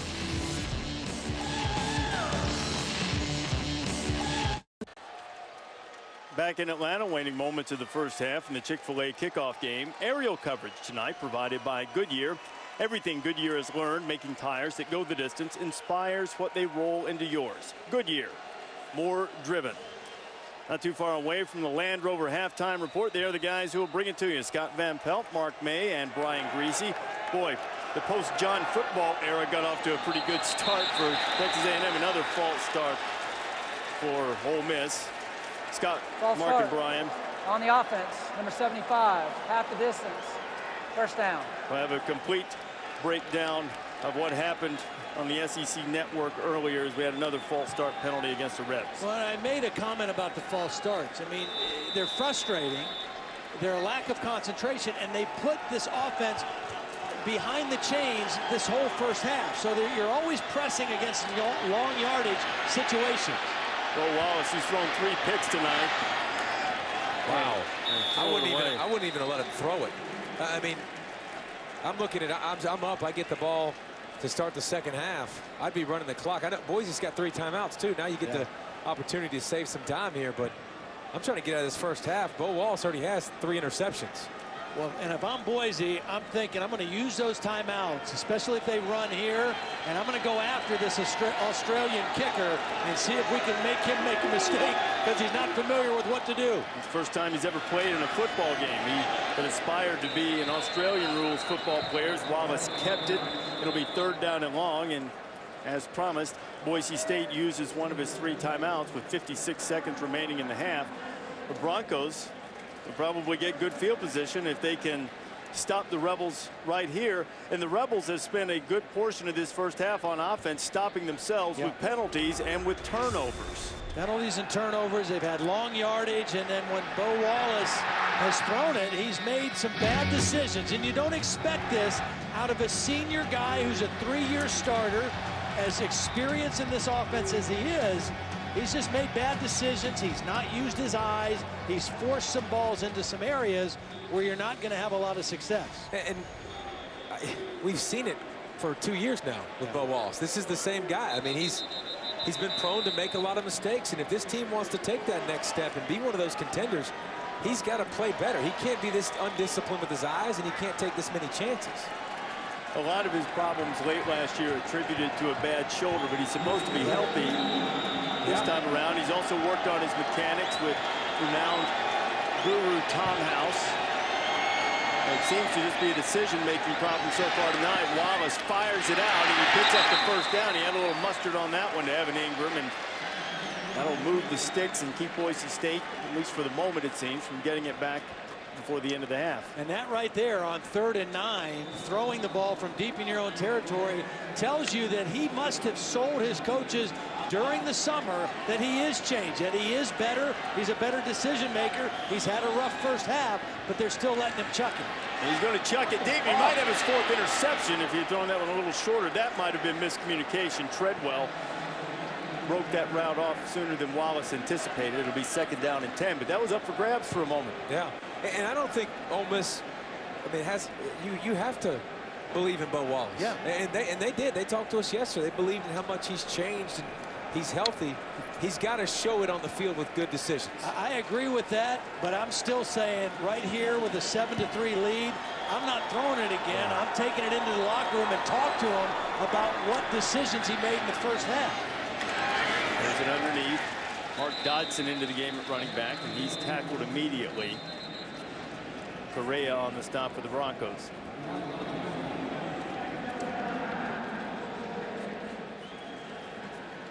So Boise State does use its 2nd timeout of the half.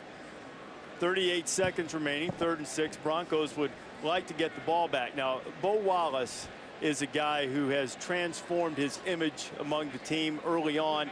Wasn't necessarily the greatest leader, sort of a flamboyant guy, and one of the examples the coaches used in our talks with him leading up to this game was over the last week or so there was a big party on campus at Ole Miss. Earlier in his career, Bo might have been the ringleader to take the whole team there, but instead he went to each group and said, big party here, could be a problem, nobody's going, we're getting ready for the game. that's great, but you still have to see some of it translate into better performance on the field. Well, and the good news for him and the good news for Hugh Freeze, they're winning the ball game. They got a whole second half to play. All right, and he's an experienced enough guy that you can go in and talk to him. You can show him the decisions he made and hope that he plays better in the second half. And, you know, I think he's earned that, and it'll be interesting to see how he plays in the second half. I think it speaks well for him. He doesn't appear to be bothered at all. He's still letting it fly. And this time that's a relatively good decision. He didn't put the ball in jeopardy, but the one thing he didn't do, if he's going to give up on the play, maybe you just take a knee and make him use the last time out. And the other thing for this Ole Miss offense, they scored 1 touchdown on a nice pass. They've had several penalties that hurt themselves, and they have not converted a third down, or just one here in the entire first half. 1 for 7, not very good. And the touchdown was on a busted coverage. Yep. Let's see if they come after the young punter. The Australian gets it off. Boy, he unleashed one. Williams Rhodes can't even track it down. That thing is still rolling. It's basically flipped the ends of the field, and it's still rolling before it finally comes to a stop at the 7-yard line. That's going to be your basic 70-yard field position flip on the punt. Not bad for your first game. Down 1 at the 1, and boot 170. He might be the 5-star player of the game so far for Ole Miss. Cowboys Classic coming up Saturday night on ABC. Jameis Winston and #1 Florida State taking on Mike Gundy and Oklahoma State. Cowboys retooling their defense from last year, having to replace 8 of their top 9 tacklers. Now, that doesn't mean it won't be great Saturday night, but at least going in seems to be a tall order for the Cowpokes as they get set to take on the Seminoles. And now you will see Boise State run this clock out and get to halftime. Perhaps fortunate to only be down 7-3, but then you can flip that script and say Boise State's had a couple of opportunities to put more points on the board and didn't get it done. So we got a ball game headed to the second half as the Broncos will kick it off to Ole Miss in the second half, and Samantha Ponder has Hugh Freeze. Coach, you talked about the growth you saw from Bo Wallace during camp. Why do you think that isn't translating to the field yet tonight? Yeah, I think he's just trying too hard. He's made some really, poor decisions that are not even really part of the progression, and, we just got to get in there and settle him down. Every head coach frustrated by penalties, but 7 false starts, Coach. How do you explain that? Well, it's embarrassing. That goes on me and nobody else. And, proud of the way our defense has played and special teams have played, but offensively, it hasn't been fun to watch. Still up at the half, though. Thanks, Coach. Thank you. All right, Samantha, so Freeze disappointed, but rather be disappointed in the lead than the other way around. Ole Miss with a 7-3 lead on the Broncos. That's our score at the break. Land Rover halftime report. Scott Van Pelt, Mark May, and Brian Greasy coming up right after the break.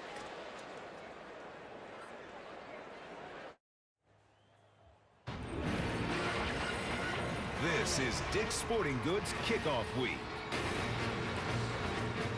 Welcome back to ESPN College Football Prime Time in the 2014 Chick-fil-A kickoff game. It is part of Dick's Sporting Goods Kickoff Week. Ole Miss and Boise State about to start the third quarter. Let's take a look at our coaching adjustments brought to you by Home Depot. Well, we had 6 interceptions, 3 by each quarterback, and in most cases, other than this one, where the ball was tipped, most cases it was a wrong decision of where or when to throw the football.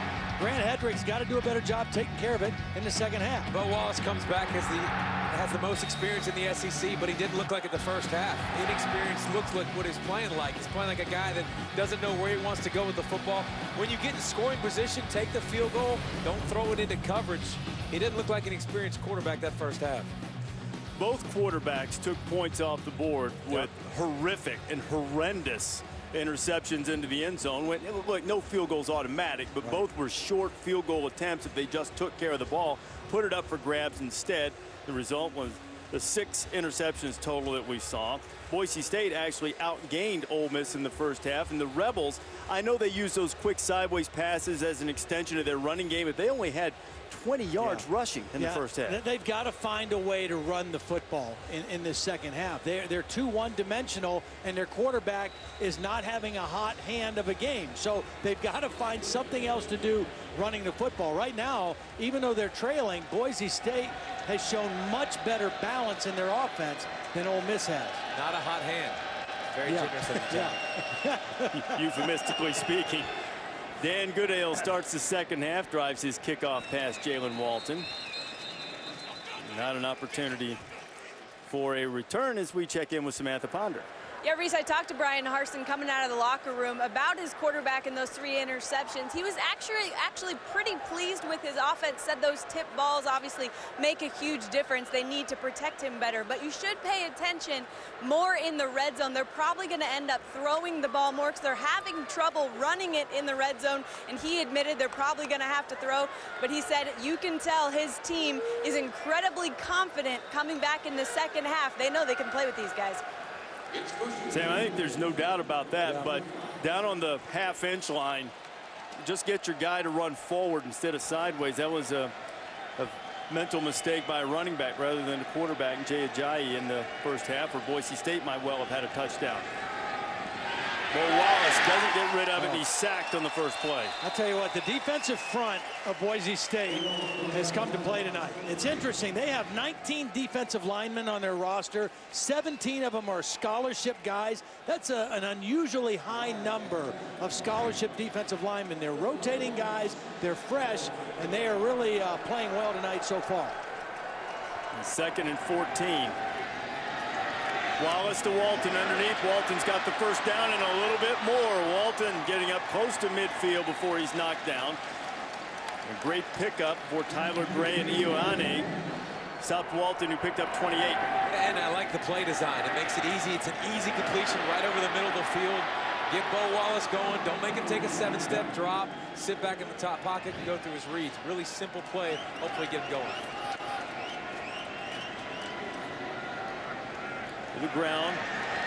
That's Itavius Mathers back in the game. He spins away from Darian Thompson and picks up maybe an extra yard. You know, one thing we did not see at all in the first half, we might in the second half because of their inability to run the football.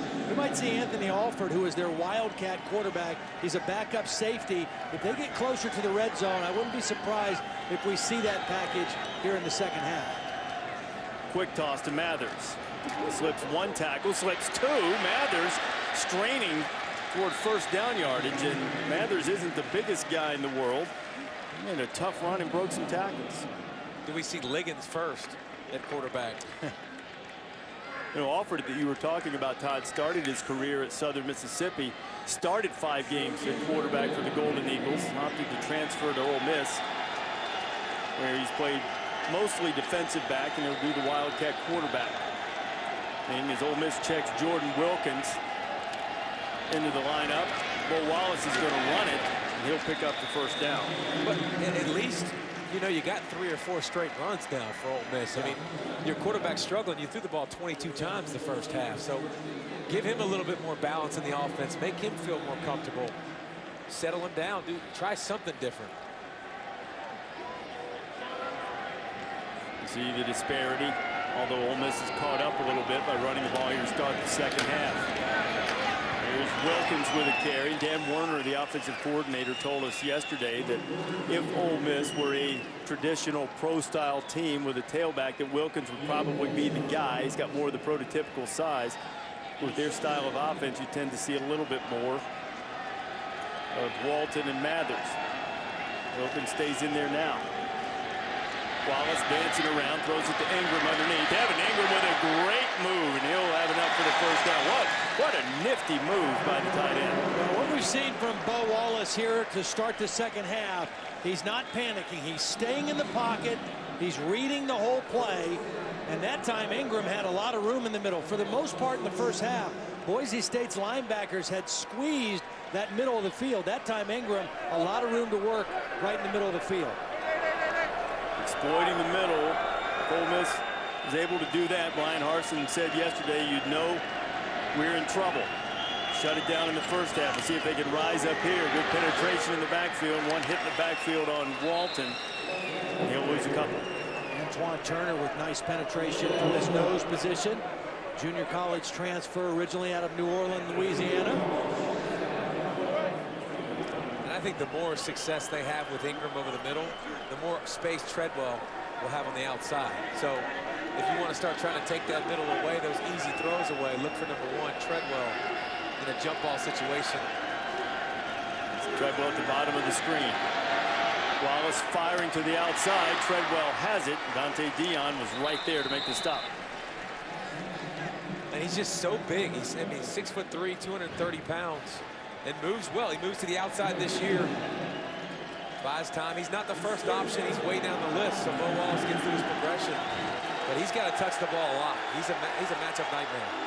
3rd down and 5, and the Broncos might have just given the Rebels 5. Wallace going to take a shot to the end zone. Jump ball thrown for Sanders. Okay, I don't think it's going to matter. He might as well take a shot. Yeah, don't make fun of him for that one. No, I'm not.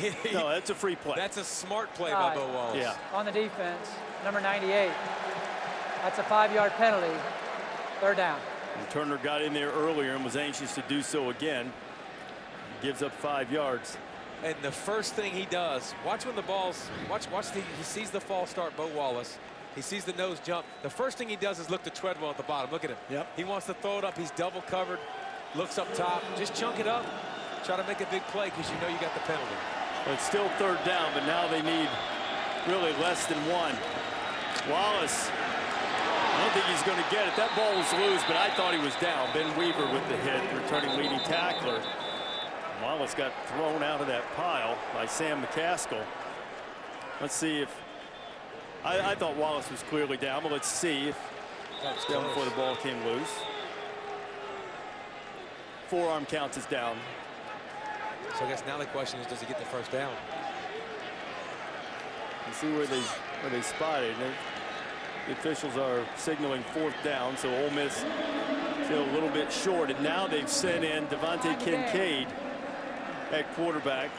Redshirt freshman, good runner. So he, rather than Alford coming in the Wildcat package to try to convert this 4th and 1. Bad snap. Kincaid's in a world of trouble. Can he get out of it? He cannot, and the Boise State Broncos stop Ole Miss again. Corey Bell there to make the play. The senior from Boise making the stop, and now the Broncos have a chance on offense to mount a drive and perhaps take the lead.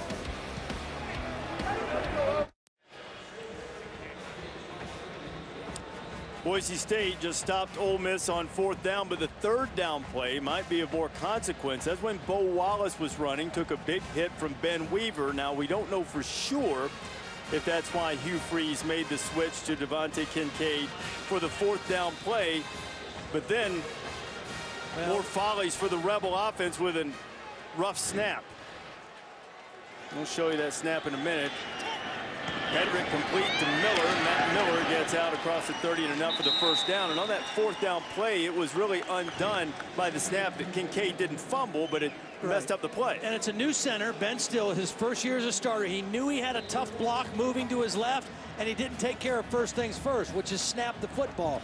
Bad snap, messed up the timing, but it was kind of a trick play anyway, wasn't it, Dave? That's the thing. It speaks to Ole Miss short down situations. You can't line up, man up, and get a short. You have to put in a different quarterback, run the Wildcat. Hedrick. No chance on that play. Good decision to get down. All right, Sam, what have you got on Bo Wallace? Been able to find out anything? Yeah, they did bring him out because he got his bell rung a little bit there, but he's fine. He's going to go back in when they're back on the field. All right, Sam, thanks a lot, Bo. Glad to hear that. I know Bo's had a tough night with the interceptions. Glad to hear that he'll be able to come back into the game. Good play by the Ole Miss defense, setting up 2nd and long for the Broncos. Hedrick firing it over the middle. Another terrific catch by Miller. And you see why this guy last year set a Boise State record for making 88 catches in a season. He picks up 15 yards. Well, we've talked about Laquan Treadwell being a big-bodied receiver. That's what Miller is, too. And very strong hands, can catch the ball well in traffic. I mean, that's not an easy catch. Great concentration. No hesitation throwing him the football in the middle. He wants to be a rancher when football's over. With that size and those hands, football might not be over for a while for him. Big target. And again, their best drive so far has been when they mix it up. They run it well downhill. Remember, they ran the reverse. They ran some play action. Right now, they're doing a good job of giving you a look of everything.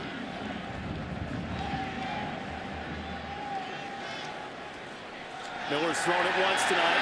Here twice. He throws it into traffic, and Pruitt almost had his second interception of the night. The first time was a lot more successful than the second time. The problem is when you do these reverses to your receivers, they're gonna throw it. I mean, they're not throwing it out of bounds. So you see, you don't have them fooled. Pruitt does a, not Pruitt, 25. Yeah, Pruitt does a great job sitting back there and playing the ball too. By the way, that's not pass interference. Good job staying home for the vet. 3rd down and 5 now.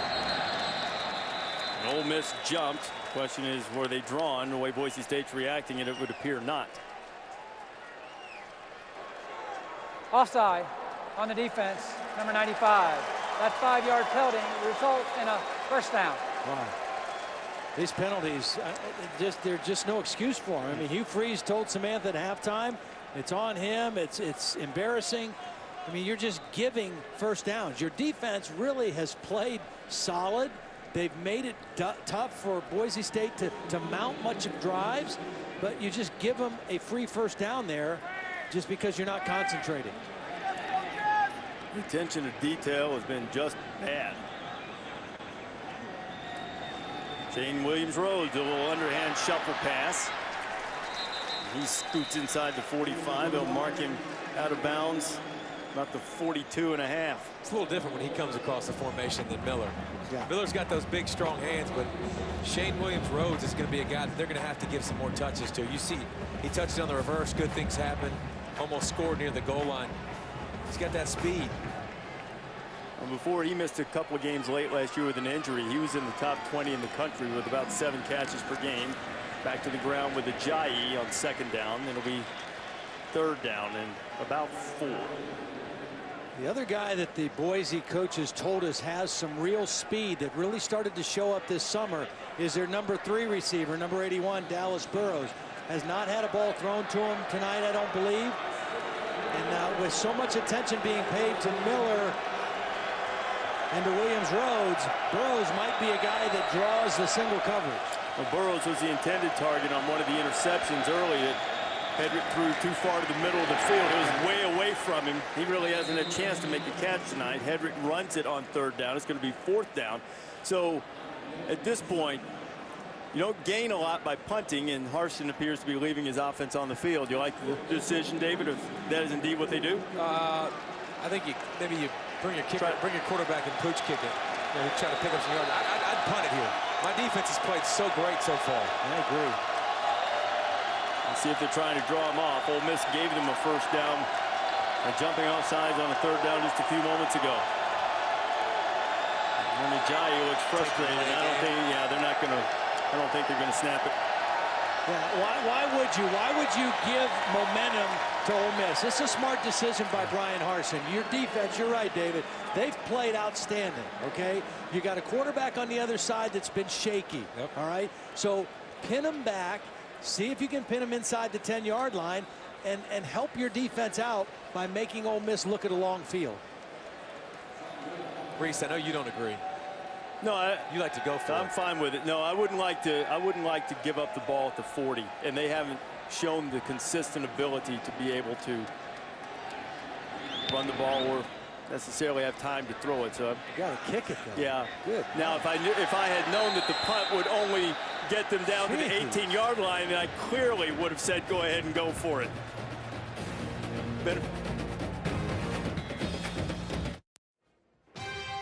The 2014 Chick-fil-A kickoff game is brought to you by Dick's Sporting Goods. Visit ESPN Fan Shop powered by Dick's Sporting Goods for your officially licensed fan gear. And Allstate, are you in good hands? Our Thursday night watch party. Every Thursday night we solicit your pictures from wherever you're watching the game. In Meridian, Idaho, they're watching at Big Al's on some big screens. Hoping their Broncos, for the 2nd time in as many trips to the Georgia Dome over the last few years, can knock off an SEC opponent. And the candelabras and the white tablecloths are out, I'm sure, for the party on the Grove, the spectacularly beautiful Ole Miss campus. Great place to tailgate. And on this Thursday night, if you weren't able to make it over to Atlanta, a great place to watch the Rebels. And I hope watch the Rebels take care of the football, which is something they didn't do in the first half, as Bo Wallace pulled it down, and is knocked down. No gain on the play. It'll be 2nd and 10. Well, you know, coming into the game, a lot of question. Brian Harsin, 4th youngest head coach in college football coming into this year. 2 new coordinators, Mike Sanford on offense, Marcel Yates, never been coordinators. I'd say both guys, the new coordinators, have done pretty well tonight. Marcel Yates has called a very nice ball game. Walton stays on his feet. Excellent balance from Jalen Walton. Walton gets up close to the 30-yard line. And Ole Miss will try to get a little tempo going. There's Marcel Yates. Spent a little time at Texas A&M before coming back to Boise. Yeah, and talking to him a little bit on the field before the game. He was eyeing the scoreboard and watching the game because they had the South Carolina A&M game on up there. He was pretty happy with his former team. He's going to be pretty happy with his current one, too, as Correa hits in the backfield and Kamali makes the tackle. And, yeah, go ahead and eat it up, big fella. Nice play in the backfield. And Boise up front has done a great job, but that's just, you're also unblocked. I mean, nobody put a hand on him. It's pretty easy to run in there and make that play. We've seen a lot of penetration of that Boise State defensive line. There's a Boise State player down holding his knee. We're trying to get the number for him. We'll check on his status when you come back.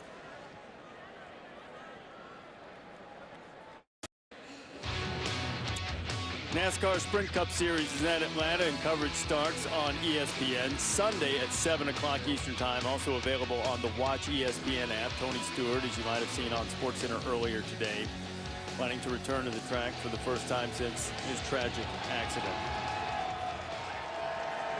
2nd and 15 for Ole Miss. Complete underneath, the short gain and not much at all. A great tackle by Dante Dion. Danica Patrick, who will also be in the race on Sunday, sporting an Ole Miss headgear and on the Rebels sideline watching the game tonight. Both teams, I guess from Danica's perspective, to use her vernacular, sort of stuck in neutral and occasionally throwing it in reverse. You might even say both offenses have thrown their transmissions out. That was the 9th tackle for loss of the night for Boise State. Their defense has come up large, and now Bo Wallace is looking at a 3rd and 17 as we go inside 5 minutes to play in the 3rd quarter. Wallace firing it down the field. It's incomplete. He's trying to thread it in there. They have an Ingram over the middle, and it'll be 4th down and 17. Ole Miss will punt it away. Boise State, as we get deep in the 3rd quarter, is still looking for its first offensive touchdown in their last 3 season-opening games against teams from the Power 5 conferences. Played Michigan State 2 years ago, Washington last year, and Ole Miss tonight. And thus far, no offensive touchdowns as the Australian Gleason, it's a low punt. It is returnable, or at least it would have been, if not for excellent coverage from the Rebels. Mike Hilton making the stop as he was roaring down on special teams. A reminder of the college football playoff. Here's how things are going to work. The New Year's Six, the 6 major bowl games that will be involved in the playoff will be played on New Year's Eve or New Year's Day. And this year, the Rose Bowl and the Sugar Bowl are national semifinals. Winners of those games will move on to play in the national championship game Cowboys Stadium in Arlington on January 12th. All of the games on ESPN. As Devin Demas makes his first carry of the night for Boise State. All of those college football playoff games and New Year's Six bowl games will be on ESPN. And the new era of college football is our Thursday thesis. During the BCS era is really when Boise State made its brand a national one. And so now the Thursday thesis is, can Cinderella survive in a playoff world? As Hedrick fires to Miller. He's hit immediately across the 35. 3rd down is coming up. Now here's what we mean by that. In some ways, Boise State is better positioned to get into one of the New Year's Bowls because the highest ranked conference champion from outside the Power 5 conference will get into one of them. But in terms of getting to the playoff and the scheduling concerns, better or worse situation? I don't think it matters. I think they were on the outside looking in every single time in the BCS era. Miller makes the grab and gets into Ole Miss territory, but winning games like this is how Boise State established itself as a brand. But I think that there are going to be less opportunities to win games like this because you'll see less scheduled events like this. I mean, if you're going to talk about the Power 5, they're going to want to schedule. If you're putting more of an emphasis, the playoff selection committee, on strength of schedule, you got to make sure that you're scheduling up to that so you can get that leniency at the end of the year. Yeah, but my point to that is, and this is where I think Brian Harsin is hoping people will think of Boise State in these terms, that, hey, we're one of the power teams. We may not be from a power conference, but we can be considered a power team. And if I'm a team looking to schedule, I mean, I look at a team like this, I say, you know, they have a little bit more respect, a little bit more clout, a little bit more talent than maybe some lower level teams in a traditional Power 5 conference. I would hope that teams would still schedule teams like Boise State, Fresno State, some of those teams, not only to give them a chance, but also I think it shows up a little bit better. Hedrick gets inside the 30-yard line. Todd, I agree with you. That's the perception that has to change. There's a feeling sometimes there's nothing to gain from beating Boise State. Boise State has eclipsed that. You beat them now, you've beaten a legitimate program, and Ole Miss has its hands full trying to do so tonight. Is Boise State trying to put together a drive to try to take the lead or at least close to within one? Not much there on first down. But there's also a lot of talk about having an only Power 5 schedule. So that takes them out of the mix of even having the opportunity to schedule if that happens. If that does happen. Yeah, I hope that doesn't happen. But I think a team like ECU this year could have a decent shot. Now, that's because of their schedule. Yeah, they play at South Carolina, at Virginia Tech, North Carolina in 3 consecutive weeks to start the season. So you're talking about that's a huge showcase, but South Carolina losing doesn't help them either. Boise State trying to help itself on second down. Hedrick throwing it to Williams-Rhodes. They got a nice little thing going right here. They've converted a couple third downs. They got a nice blend of run pass. They're giving themselves some manageable situations. And once again now, Grant Hedrick is moving his team close to the red zone. He's not been very effective in the red zone tonight so far. Another situation for him to make a good decision here. And this distance, 3rd and 5, the quarterback run is also a viable threat. Ajayi breaks 1, 2, but not the 3rd tackle, and Ole Miss comes up with a stop. It's Keith Lewis again from his linebacker position. Lewis playing after Serdarius Bryant was kicked out of the game. Lewis got the tackle, but Kimdichie made the play. Penetration up front. Kimdichie made him stop, hesitate, bounce back outside, and by that time, Lewis was there with leverage to make the play.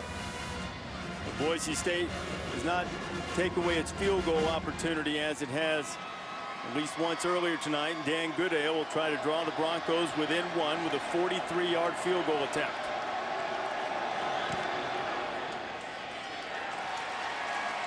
Putting the good into Goodale. And we have a 1-point game with 1:02 left in the 3rd quarter as Boise tries to knock off the Rebs.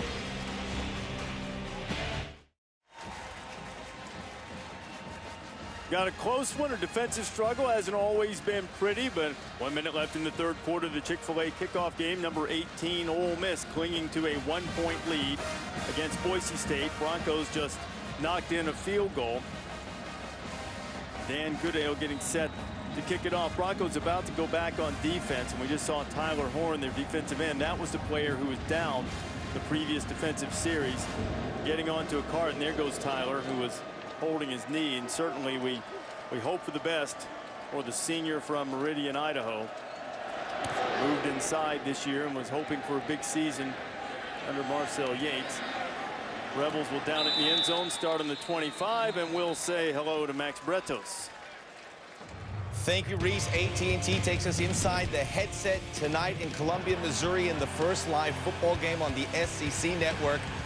The legend of Kenny football may have been born. Columbia, South Carolina, as Kenny Hill goes for 511 yards, 44 completions, both single-game school records. The 511 yards passing at 5th most in SEC single-game history. Back to Reese, David, and Todd. All right, Max. Kenny football. I didn't think that South Carolina's defense would be better than last year, as some had said, but I don't know that I saw that coming without John Pigskin. Broncos looking for Laquan Treadwell. They saw him coming across the middle. Good pickup of about 9 on first down. I didn't see that, but Kevin Sumlin has a pretty sick track record, and he gets the most out of his quarterbacks, and you knew they had a good offensive line. No, I didn't expect him to do that in his first start, though. He threw the ball 60 times. 60 times on the road. Yeah, that's nation's longest winning streak, 18 straight games. That's a tough place to play.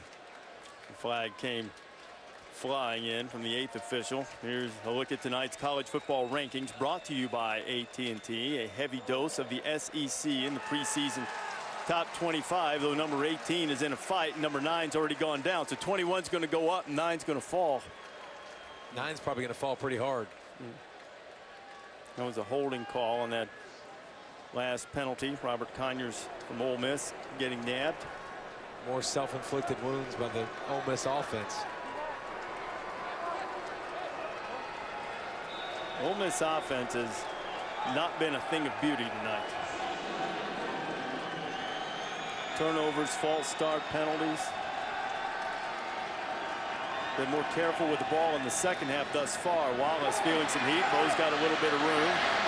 Picks his way across the 30, and he takes a pretty good shot. He gets up close to first down yardage. Gabe Perez on the tackle.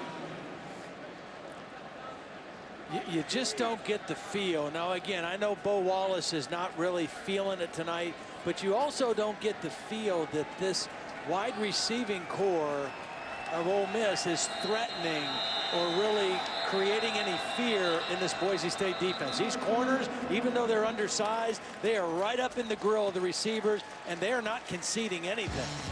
3 quarters in the book. Boise State trying to knock off a team from the SEC. 4th quarter coming up.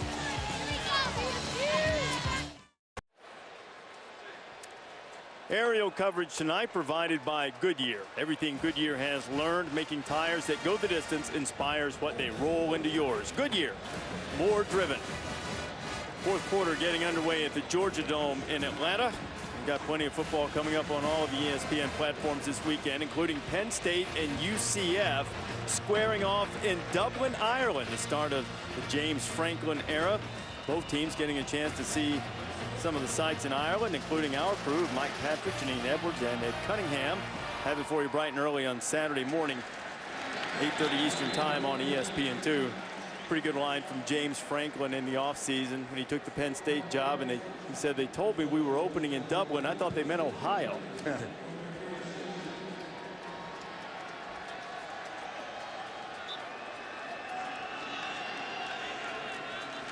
Ole Miss hasn't had much success on the ground. That's as good a regular run, non-quarterback scramble as they've had tonight, coming from Jordan Wilkins. Redshirt freshman, a little bigger back. Ole Miss with only 37 yards rushing. Back to Wilkins. Wilkins straining, carrying the pile with him. Looked as if he was going to be stopped at the 45. He needed to get to the 46 for the first down. I think he did it, carrying Corey Bell and Darian Thompson with him. And just those couple runs have set up a play action opportunity now. I don't know if they'll call it here. Treadwell's been kind of quiet, but the situation is now set to fake that run in there and take a shot down the field a little bit to either Sanders or Treadwell. There's Treadwell, top of your screen. Cleishon Page is right up on him. There is the play action. There's the throw toward Treadwell, and it sails out of bounds. About to say, that's got to be a flag. He had his hands on him 10 yards down the field.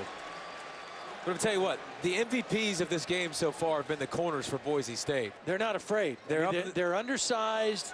They're playing with a chip on their shoulder. They're not getting bullied by Laquan Treadwell, and they're playing nose to nose with him. Pass interference on the defense, number 3. That's a spot foul with an automatic first down.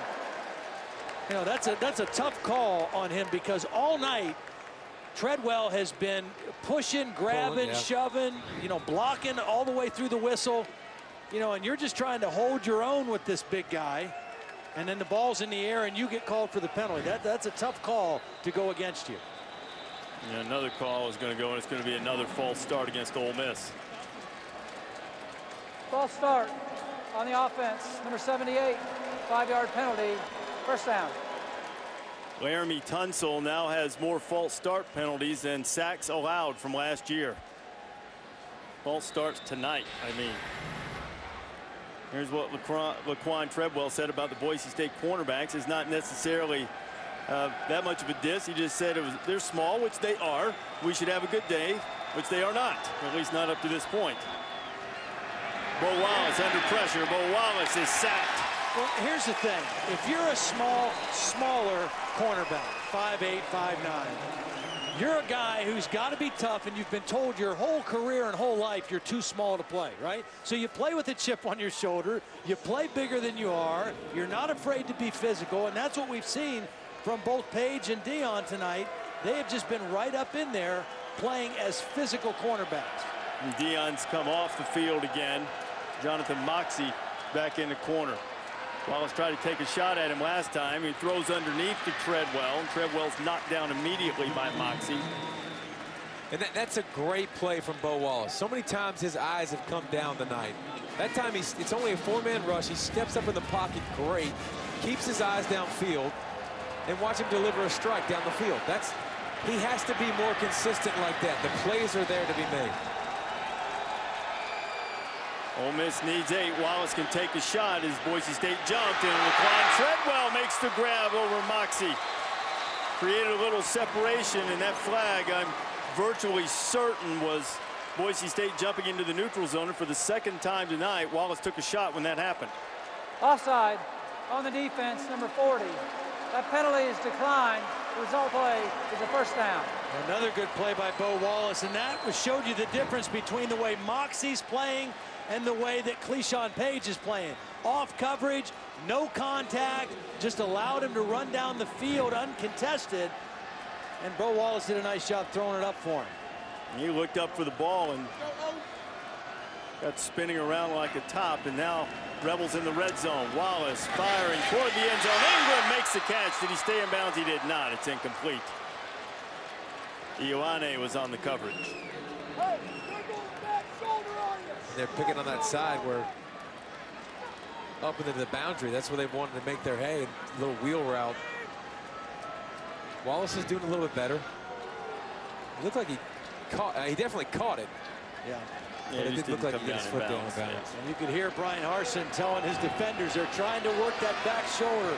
Don't let him have that back shoulder throw. Very hard to defend. And try it again. There's the throw again. Treadwell has it. He's into the end zone. Touchdown, Ole Miss.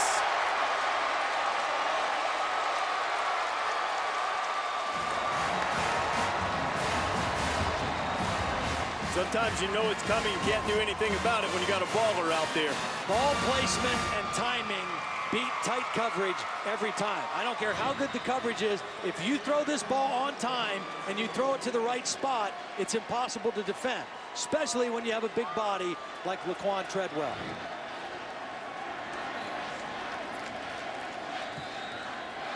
Treadwell thought he could make his presence felt, and he's starting to, isn't he? Yes, he is. A couple of times on that drive. 2 huge catches for the SEC Freshman of the Year, according to the coaches. Second touchdown pass of the night for Wallace, and this one gives the Rebs a little breathing room.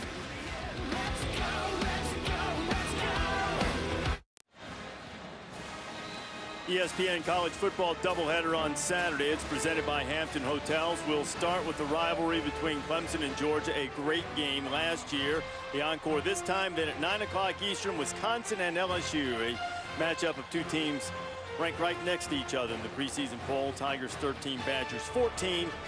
Who's in? We'll see that unfold over the course of the season. Ole Miss hopes it can get in the SEC championship game. It hasn't been smooth, but Laquan Treadwell, their terrific sophomore wide receiver, has his first career 100-yard game. A lot of it coming on that drive. Yeah, Bo Wallace, 4 of 5 on the drive, all 4 completions to Laquan Treadwell. Pretty good idea, throwing it up to him. You don't need a lot of accuracy. Just throw it near him. Boise State's number 1, Brian Douglas. Brian Douglas has some speed, and he couldn't quite keep his feet, and then a flag comes flying in. Anyway, we'll see what the flag is. Typically, some type of blocking infraction on the return.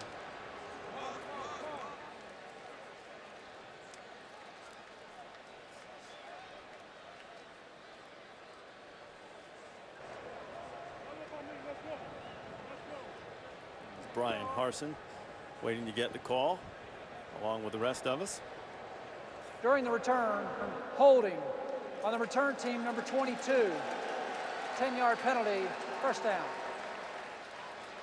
Boise State will have to back it up 10. They'll go inside their 20, and Treadwell was huge on the last drive. Well, prior to this drive, only 3 catches, nothing real dangerous, but 4 catches on this drive. And, you know, he's not a burner. He's not a guy that's going to fly by you, but he has such a big physical body, and he uses that body for leverage. Very difficult to defend if you throw the ball up in jump ball situations like Bo Wallace did in that drive. And we've talked about how much Bo Wallace has struggled. If you see number 1 out there, right, and there's only 1 guy on him, throw it to him. He's your best option. I mean, it doesn't have to be perfect when you're 6'3", 230 pounds. Hedrick, he's going to take a shot. Hedrick has a man out there. Did he have enough arm? He did not. He's broken up. And Darius Webster, the freshman, on the coverage against Chaz Anderson. And he had a couple steps on him. He did. The ball's thrown a little bit earlier, and he doesn't have to slow down and come back for it. He might have a chance. Webster able to close the gap. This young freshman corner, they are really high on him. Now, Ole Miss lost 3 guys to injury in the summer camp. All 3 defensive backs. One of them, T. Shepard, a corner they expected to start. Yeah, he was a junior college player they thought would bolster their secondary. Carlos Davis, who was also effective in the return game, also lost to an ACL. Hedrick completes that one. That incomplete pass on the deep attempt snapped a string of 11 straight completions by Hedrick. And would it surprise you guys if I told you that he's only had 3 balls hit the ground tonight? Yeah, he's had 6 incompletions, 3 interceptions, or not incompletions, but 6 that didn't find their mark. 3 of them were picked off by Ole Miss.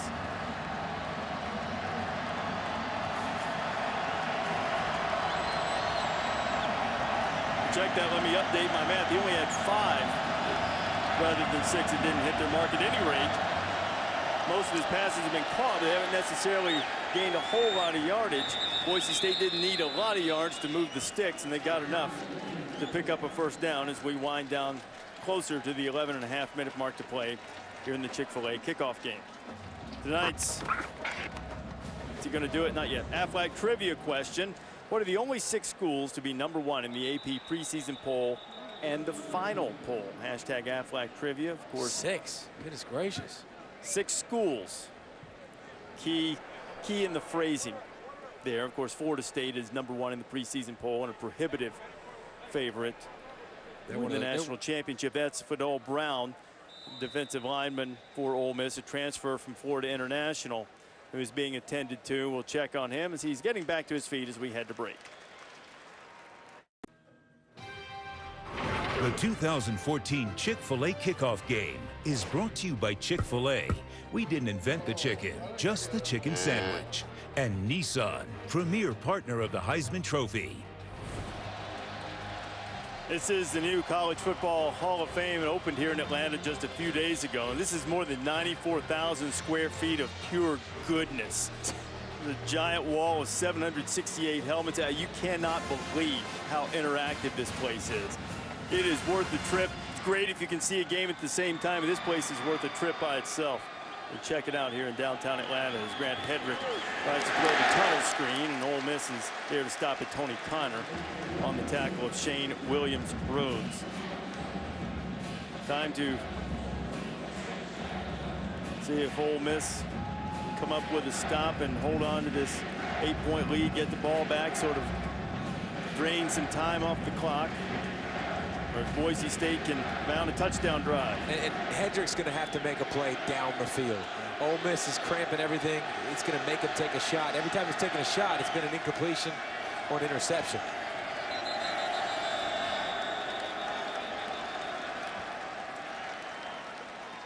Whistles, clock stops, and flag comes down again. Start on the offense, number 90. That's a 5-yard penalty. Second down. Number 90 is Eli McCullough. Normally wears 75, but they decided to use him tonight. You see 75 still on that new orange headgear that Boise's wearing tonight. use him as a tight end at time, an extra tight end, sort of that Stanford influence that Mike Sanford, the new offensive coordinator, has, incorporating McCullough as a tight end. Got a little anxious on second down. It's now 2nd and 17. Hedrick with plenty of time. And he throws it. It's picked off by Tony Connor. He was going for Miller, and Connor was able to get in front and make a great play. And it's the 4th interception of the night that Hedrick's thrown. And a bad decision again for Hedrick. I mean, you've got to read that safety, in this case Connor. If he's drifting underneath this, you got to throw to the underneath man. He's reading the quarterback the whole way. He's dropping back, and it's an easy interception. This ball has to be thrown underneath to Ajayi and try to get a 3rd down conversion. But you force that in, and that's an easy interception for Ole Miss and Tony Connor. And the Boise State defense, now with its back against the wall, they've got to make a stop here. There's a lot of time left. And the completion percentage has been good. The problem is that great big fat 4 over on the edge for Hedrick and the interceptions.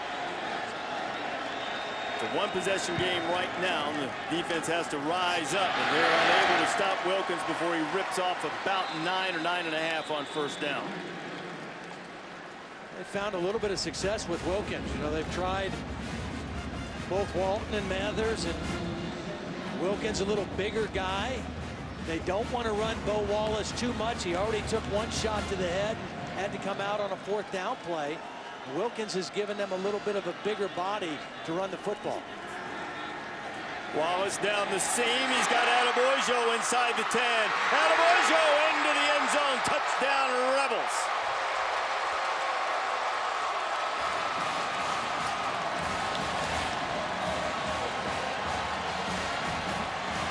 See, here's what I like about this, guys. Bo Wallace had a horrible first half. They went in, they talked at halftime, they came out, they still got to count on him. He's their guy. He still has to throw it. Now he's come back with another touchdown pass here to try to put this game out of reach. A beautiful throw down the seam, and Ole Miss with a little breathing room.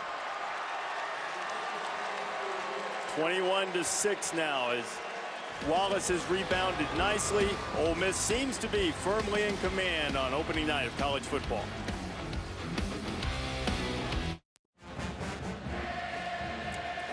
SEC Network had quite a start in its coverage of live college football tonight with A&M's beatdown of South Carolina. Saturday, a triple-header starting with Tennessee Martin against Kentucky at noon.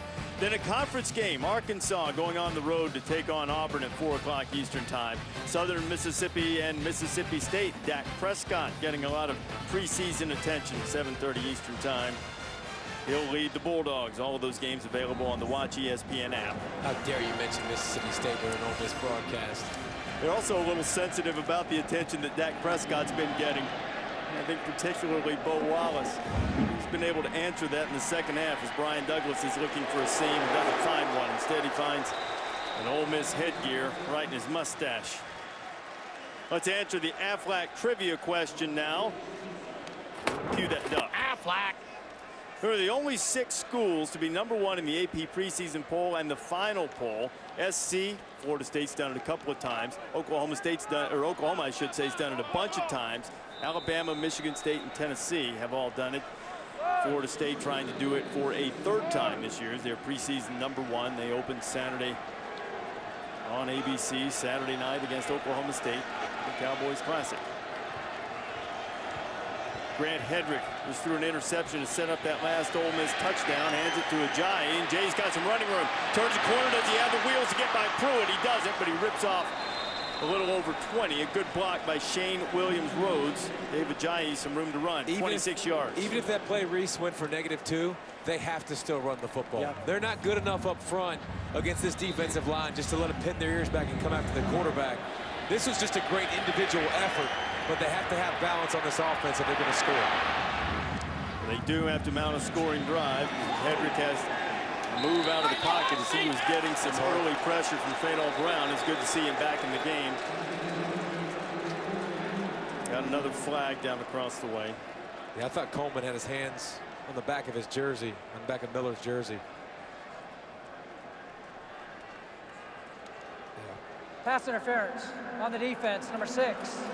The spot foul with an automatic first down. And Coleman, senior, he had a pretty good hold on him. But Ole Miss is playing a lot of man coverage on the outside. Miller's a big target. I mean, you gotta find some ways to get him the ball. Sort of the same principle with Laquan Treadwell, just on the other side. They'll throw the screen to Ajayi. Ole Miss eats that up. Pick up of a couple. And that's the one thing I've liked about Hugh Freeze's team. They play hard. I mean, defensively, you see the defensive line right there. They turn and run to the football. You could tell they play with a chip on their shoulder. Not every team does that in college football. They believe in Hugh Freeze and what the staff and the energy they've brought. Hedrick to Ajayi in the flat, and a good, sure tackle by Hilton. Well, Hugh Freeze said when he first took over, and this is his 3rd year, that he said that the defense is what they had to fix first. If you're going to win in the SEC, you got to be better on defense, and that's what they addressed first. And they feel like he and Dave Womack, the defensive coordinator, say we finally look like an SEC defense, and we have the depth that we need to play at a high level. On 3rd and 4, Hedrick's in a world of trouble. Needed to get forward, and he lost maybe, I don't know, 14 or so the other way. DT Shackelford was there all over him, and it's going to be 4th and a mile and a half. Ole Miss doesn't bring pressure all the time, but this time they decide to bring pressure. Watch the middle of the field. You see Ole Miss, they bring 5 guys. Watch the tight end, number 88, Jake Rowe, come across. He's got to hit him. He's got to throw that football and see that it's man coverage, and he's got to beat on the inside. He doesn't see him. Doesn't make the play. I think the problem when you're a shorter quarterback, when you can't see in the middle and you panic, and his first instinct is to flush out when that happens. A short punt from Whale that Alford makes the catch just inside his own 25, so just under 8 minutes to play. Ole Miss with a 21-6 lead and the ball. First half wasn't a thing of beauty for Ole Miss on offense. This was the highlight. Bo Wallace hitting Cody Core for his first career touchdown, and I'm sure special for a number of reasons to Cody Core, Sam. Sure was, Reese. It was cool to see all his teammates gather around him. You're used to seeing that when a guy scores a touchdown, but it was special for Cody Core tonight because his mother passed away just a few days before training camp started. Still ended up coming to training camp, and coaches said he was incredible. He earned his starting spot. It's been really neat to see his teammates rally around him tonight. Certainly has, Sam, a tragic loss for Cody's mom, Amy, who passed away at the age of 37. A good moment for him, scoring his first career touchdown. He played both ways last year, a little bit of wide receiver, a little bit of safety. It moved him because of his performance in training camp. They moved him to the slot. Of course, we talked earlier about moving Treadwell to the outside, so Ole Miss looking for some guys who could perform at that other position, and Core earned that spot in camp and had a touchdown tonight. And it's going to be an important position for them moving forward, because you see Bo Wallace is the most comfortable working the middle of the field, and they're going to have guys that can beat man coverage over the middle of the field and make contested plays. And Core's a big body at 6'3", and Treadwell's a big body, and then Evan Ingram at 6'3". All those guys are going to have to play big roles in this pass offense. Attaboy, Joe. Also another big touchdown. target. Thing I know they have to be pleased with Treadwell. His yards per catch tonight, around 15 yards. The whole season last year, even though he had 72 catches, he only averaged 8 yards per catch. And right on cue, Cody Core is loose in the Boise State secondary, and he may go again. Goodbye. Second touchdown of the night, and this one's over.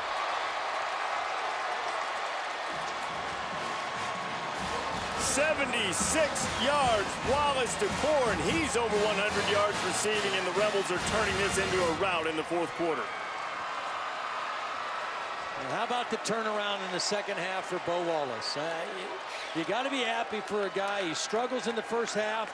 He goes in at halftime. They make the corrections. He doesn't lose his mind, doesn't lose confidence in himself. His coaches don't lose confidence in him, and he has been right on the mark here the entire second half. The universe is all about balance. Wallace threw 3 interceptions in the first half. Now his last 3 pass attempts have gone for touchdowns. The most recent one, 76 yards to Cody Core. And Wallace is now nearing the 400-yard passing mark as Ole Miss is running away with it, 28-6.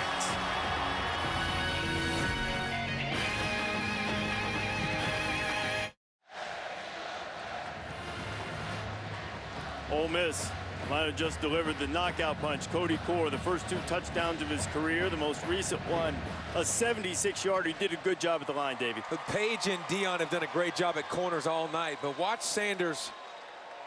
Core come off the ball. He wins right on the line of scrimmage right now. If you're going to press and get up in the receiver's face, they got to be able to release inside or outside quick. Nice jab step outside, gets wide open right off the jump. Easy throw, great run after the catch. Brian Douglas returning the kickoff. It's out across the 25 before he's knocked down, and Bo Wallace has turned his performance around here in the second half. Yeah, he really has. He didn't lose confidence in himself. He came out, he made better decisions in the second half. That first half, he was forcing balls. He was not reading the plays. He was forcing the thing. Now he's making the right decision.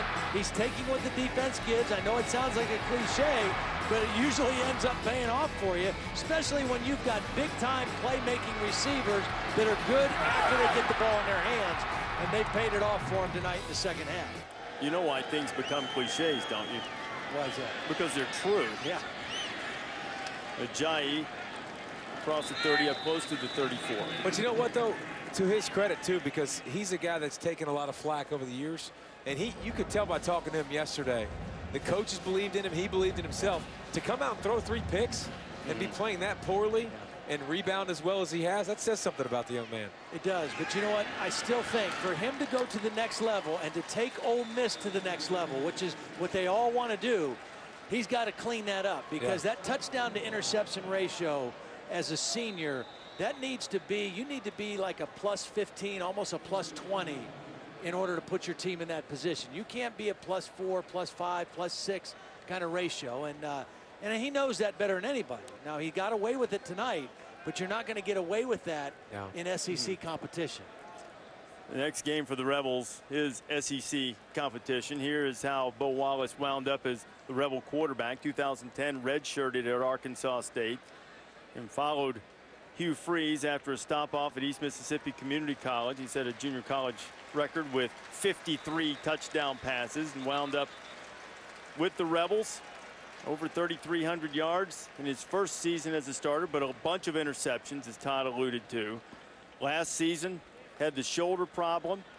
Spent about 5 days this offseason with Tom House, who is a renowned mechanics guru, initially for baseball pitchers, but he's branched out into quarterbacks and golf swings, and tried to fix some of Bo's mechanics, things that were putting strains on his shoulder. And Bo said that was a huge deal in terms of some of the pre-care and some of the things that were taking velocity off of his passes. Well, he was obviously hurt at the end of last year. And then what happens is when you have pain or you have an injury, you try to overcompensate for it with different parts of your body. And he developed some bad mechanical habits because of that. So he gets the shoulder fixed. He went out and worked with Tom House. And they say, hey, wait a minute. You need to get some stuff fixed with your footwork, with your hip action, all those kind of things. And he feels like it made a world of a difference for him. The way he described it, hips have to come first to create a little torque with the shoulder to get a little more zip on the ball, and the hips weren't coming first at the time, perhaps as a result of the shoulder hurting. So he's trying to compensate for it. Compensated for a bad start with a terrific second half. Now Hedrick trying to make something out of it for Boise State, and he puts it right on the money to Matt Miller.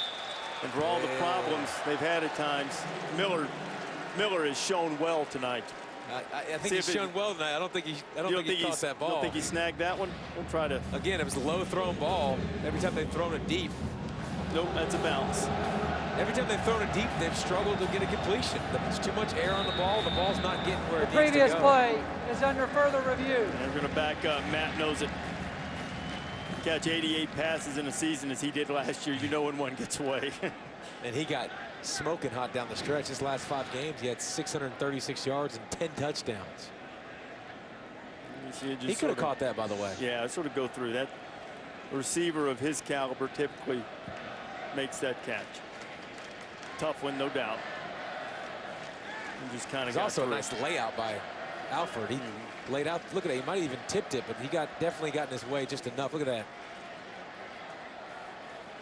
Blocked his vision enough.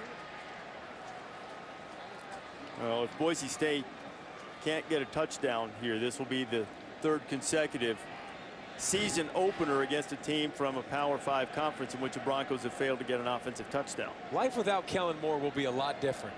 I mean, I know Kellen Moore wasn't the most physically imposing guy, but I mean, the throws he made consistently for that team and that offense, that's why it went at such a high level. That's their first priorities. They're going to have to find another guy that can replicate that, which he was 51-3 as a starter, I think. So. But an undefeated season. By the way, at last check, Kellen Moore is kind of fighting for a spot with the Lions. Had thrown 3 touchdown passes tonight for Detroit. They need him in this dome, didn't they? Yeah, Harsin could have used a few of those. We're waiting on the result of this replay, which we believe is going to be ruled incomplete and overturned. No word yet from the replay official, Don Capral. And this should have been pretty easy, shouldn't it? That one looked like the easiest one of the night, and it's taken a while. While we're waiting on what we think is going to be a foregone conclusion, the last time Boise State played on this field in this building, it pretty much ran Georgia out of here. How dissimilar, just in terms of difference makers, does this? After further review, the pass was incomplete. It will be 3rd and 6 at the 40-yard line. We're probably trying to remind themselves of exactly where the line of scrimmage was. But how different, David, in your judgment, does this Boise State team look in terms of difference makers, of playmakers, from that team that came in here in 2011 and handled Georgia? I mean, what you saw defensively, I don't think was much different. I mean, they were physical at the line of scrimmage. They were physical on the outside, played great in the secondary. But offensively, I think the quarterback play is the biggest difference. The ability to take shots down the field, make those big plays, not turn the football over and make mistakes. That's what's different to me. I did that game, and I think the other thing that stands out as a difference, that offensive line that they had then was much further along than this offensive line is right now. Kellen Moore was clearly a much more advanced quarterback than Grant Hedrick is. And you know, the thing that I was amazed with him is he just always knew exactly where he wanted to go with the ball. He had a brilliant football mind, great football IQ. He had the answers. He knew exactly what he wanted to do. He never held the ball long. You know, we've seen Grant Hedrick make some decisions where he's held the ball too long, he's thrown the ball late. You just didn't see that from Kellen Moore very often. He was the guy that made that whole operation go.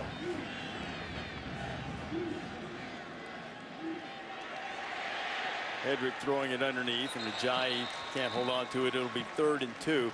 And in addition to, during that whole era of Boise State football, you know, guys like Pettis and Doug Martin and all those guys. One of the neat things, well, I was going to mention him, Clady is part of a string. The last 4 guys to start at left tackle for Boise State, all still on NFL rosters.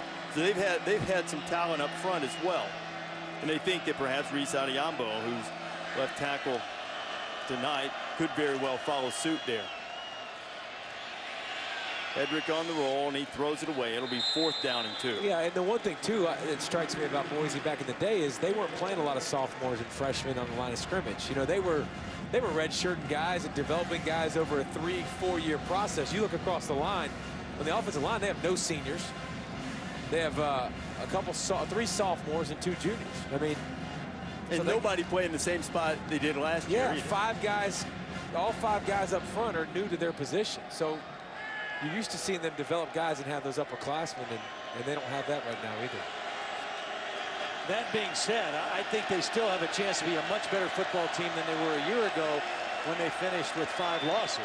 I don't see this as necessarily being a 5-loss team, particularly in their league. Williams Rhodes needed to make sure he got upfield, and he did. He got the first down. Crowd reacting to the late body slam. I think the other thing that we've seen tonight is what the Ole Miss coaches felt like is that they've got an SEC caliber defense. They've got a defense that should be able to hold them in most games that they play. Now their offense has to do a better job of concentrating and not having the silly penalties and not having the careless turnovers. But defensively, this is going to be a pretty solid unit. Williams Rhodes trying to find some room. Cody Pruitt gets him, almost got the umpire in the process. So on that subject, Todd, and look, they're going to clean up a lot of these penalties. Some of these, they're inexcusable for sure, but a lot of it's first game stuff that typically cleans up as the season goes along. From what you've seen tonight, has it impacted your feeling on whether Ole Miss can contend in the SEC West as Hedrick throws underneath and Boise State's going to get into the end zone? Ajayi scoring. Can Ole Miss be a contender in the SEC West? I think their offense has to be a lot better. You know, they've only run for 47 yards tonight against Boise State. Yeah, Bo Wallace has come alive in the second half, and he's thrown the ball well, and they've got some playmakers, but they don't have enough balance, I don't think, in their offense right now. And Bo Wallace has to prove that he can be a consistent performer in SEC competition against the upper level teams in that league. Taking care of the football, better touchdown to interception ratio. I think defensively, I do think they can compete. Offensively, I think they still have a ways to go. I agree. And the same thing that bugged me about them last year offensively bugs me again. That's short yardage and red zone. Yeah. There's just line-up toughness, running between the tackles. I don't think you're going to make a living on the perimeter all the time. I don't know if they're good enough on the offensive line where they can run the ball consistently, especially against better, more talented defenses. Well, you look at their schedule now, and with all due respect to Vanderbilt, as they start under Derek Mason, one would expect Ole Miss to go into that game against Alabama at 4-0. And if that happens, games in Oxford, don't know what the Alabama quarterback situation is. That's the type of win that Ole Miss needs, because Hugh Freeze told us yesterday that he admitted that somewhere deep inside there's probably still a little doubt, and they need something to confirm the belief that they have that they can take that next step. You know, I did the Alabama game last year, and very similar. They went into that game on a win streak. There was a lot of emotion, a lot of enthusiasm. It was in Tuscaloosa, and Alabama just completely throttled Ole Miss's offense. They did nothing to threaten them. Now, again, I think they're better, but they've got to make a lot of improvement between now and then before they get into a game like that. I think their defense will hold them in. I think their offense has to be more productive. Mind if I use your telestrator for just a minute? But there, this one here, this one got a lot more interesting after tonight, did after what Kenny Hill and the Aggies did. 700 yards of offense against South Carolina in Columbia. That's with a new quarterback. Unbelievable. As David mentioned earlier, Kevin Sumlin's had quite a history of putting up numbers no matter what. Laquan Treadwell scooped up that onside kick. He had a kickoff return for a touchdown right in front of him. Nah, run the clock out, get the W. I like that. Come on, man. Run into the end zone. You get a shot. Go Laquan Treadwell. Let's go. I like that. He's trying to get the W, man. Good hands. Set it down. Secure the ball. Tick-tock. Get out of here with a W. That's all that matters. Don't want to pull a hamstring sprinting or anything like that. I want to see, too, as, you know, production outside of Treadwell, too. They're going to have to continue to find that. But Bo Wallace, we talk about their defense keeping them in, and Bo Wallace can't put their defense in a bad spot consistently. Last 4 plays been pretty good. Previous 4. Yep. Second half has been great for him. He's been under control. He's made good decisions. He's been accurate. I do think his arm looks better this year after the shoulder work and the rest and being able to get back in the weight room. This was the first off season where he was actually able to get in there and lift and build strength because of previous shoulder injuries. So, you know, I think he's poised to have a much better year and a big senior year. He just has to take care of the football. Hugh Freeze called the first half performance embarrassing, not only because of the turnovers, but the number of penalties. Be much happier with the second half portion of the film. Dodson tackled by Bo Martin.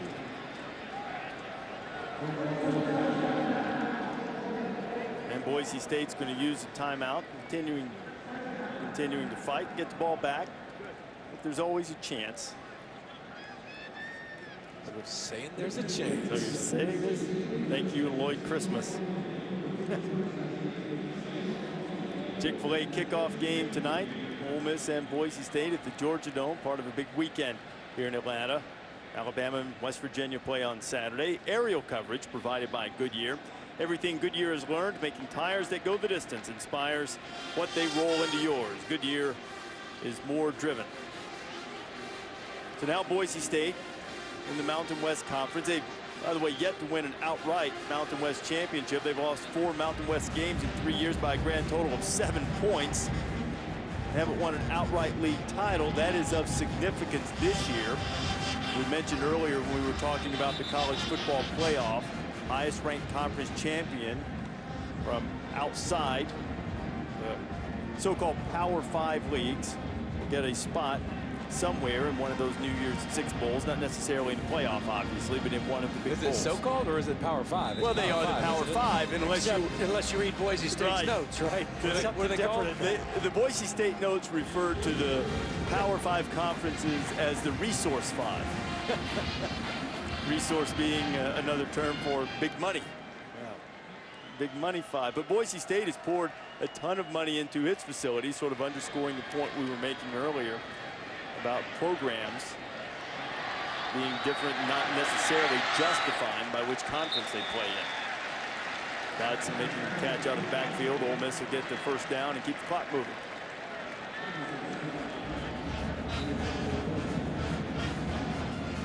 So you're headed over between the hedges on Saturday night. Yeah, I'm looking forward to that one. Clemson in Georgia. Then David and I will be joined by Jesse Palmer on Labor Day night.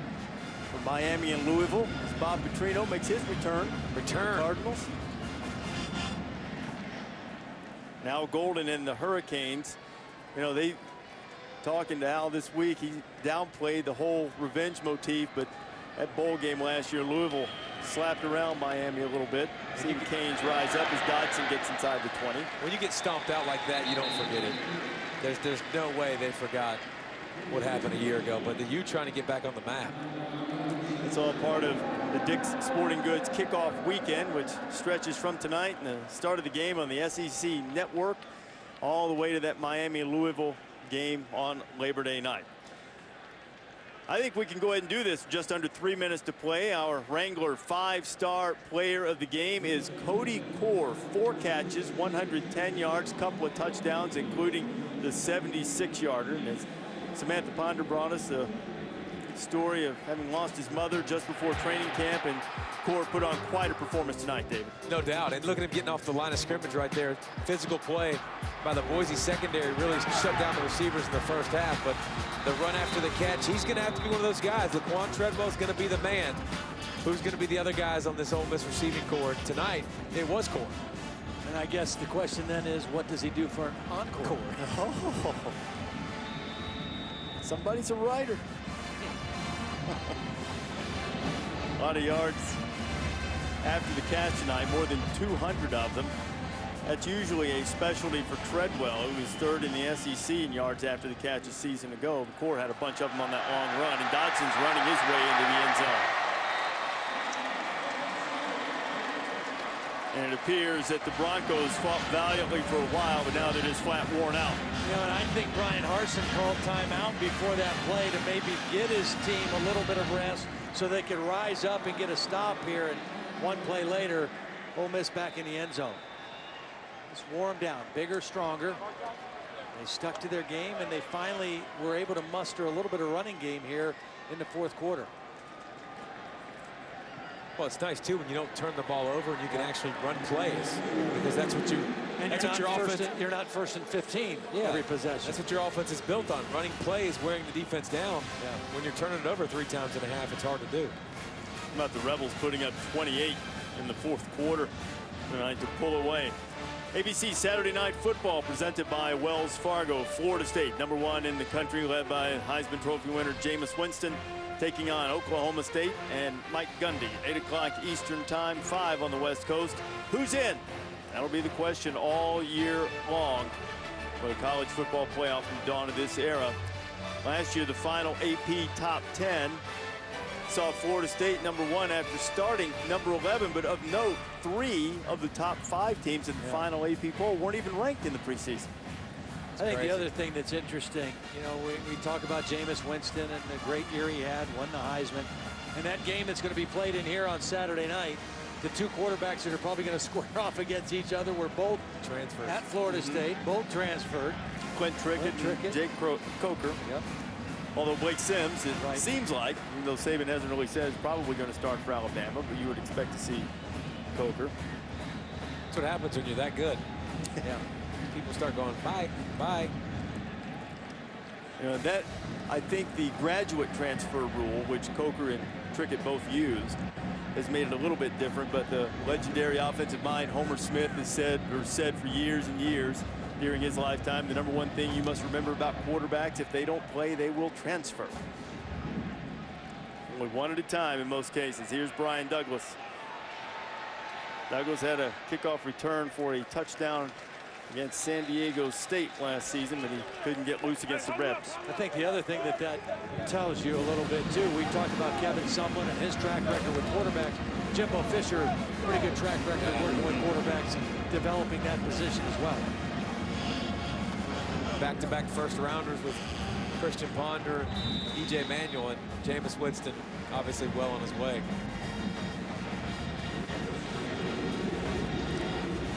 All right, so 35-13 game inside 3 minutes to go, but still, in some quarters, this final drive will be interesting.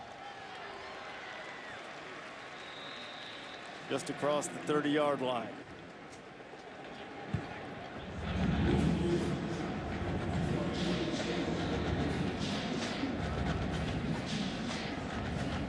Grant Hedrick showed some flashes, got good athleticism. Shown the ability to do just this. And Hedrick runs up close to the 50-yard line. They're certainly the favorites, one would think, in the Mountain West. Try to rebound from this one and sort of getting worn down in the 4th quarter.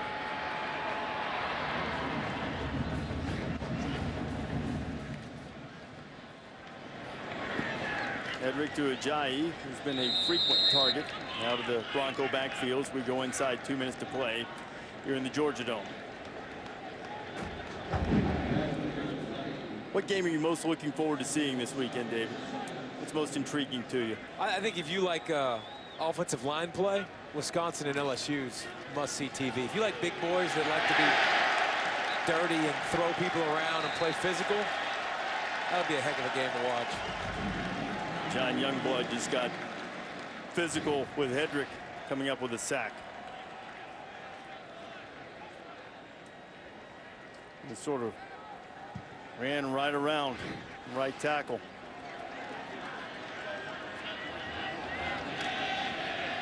Now Hedrick running for his life again. He's sacked.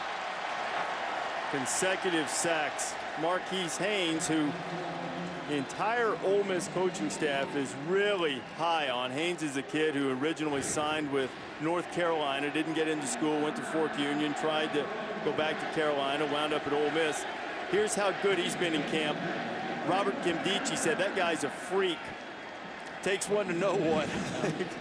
Well, he started the ball game tonight, you know, and he's they think he's just like C.J. Johnson on the other side, only not as big and strong, obviously younger, but very explosive off the edge, and gives them another premier pass rusher on the other side. Which is crucial for them, because this is, remember, they only had 19 sacks all last year. That's one of their weaknesses. They have to have guys like C.J. Johnson and Marquise Haynes to get after the quarterback. They're physical enough they were to stop the run. And then they don't like to blitz as much. You know, they want to play, you know, top down in the secondary and not give up explosive plays. But you got to have a formidable pass rush. So those two guys, Johnson and Haynes, will go a long way to deciding how great this defense can be. They'll also get back Denzel Kimdichie, who's talking to Ole Miss athletic director Ross Bjork. Kimdichie serving a 1-game suspension on what was a bit of a homecoming for him. He played high school football not too far, both he and his brother, not too far away from here. Well, Bryant got a 1-game suspension too at linebacker, so Yeah. Well, he'll serve his. He got kicked out in the first half. Yeah, so I'm saying he got booted early, so they had 2 linebackers that served a 1-game suspension already. On 4th and 28, Ajayi is going to come up about 11 or 12 yards short of the first down, and Ole Miss will be able to snap it and run it out and start the season 1-0. A very good second half performance by the Ole Miss offense, and frankly, with a couple of exceptions, a good wire-to-wire performance by the Ole Miss defense. I like this kid too now. I think he's going to have a heck of a year if he stays healthy. Ajayi is a physical back. Got the ability to bounce it outside. Good hands coming out of the backfield. 1,400 yards last year. He could have another similar kind of season this year. And got it to him 32 times tonight, Todd. 20 times they handed it to him, threw it to him another dozen times. Yeah, the only touchdown of the night. 180 yards ain't bad against this defense. Not bad at all. So Ole Miss gets the season off to a 1-0 start. They'll go to Vanderbilt next week. And a couple of very manageable games before they welcome in Alabama. Hugh Freeze wanted something to confirm the belief.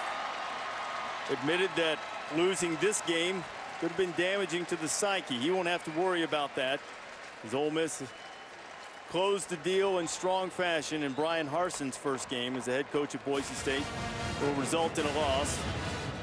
There will be plenty more wins for both of those gentlemen, both former Arkansas State coaches, casting their lots now with the Broncos and the Rebels, and the clock strikes 0, and Bo Wallace and Ole Miss come away with a 35-13 victory. Opening night in college football. Glad that you joined us. For our entire crew, Samantha Ponder, David Pollack, Todd Blackledge, I'm Reese Davis. 35-13 Rebel Sports Center now.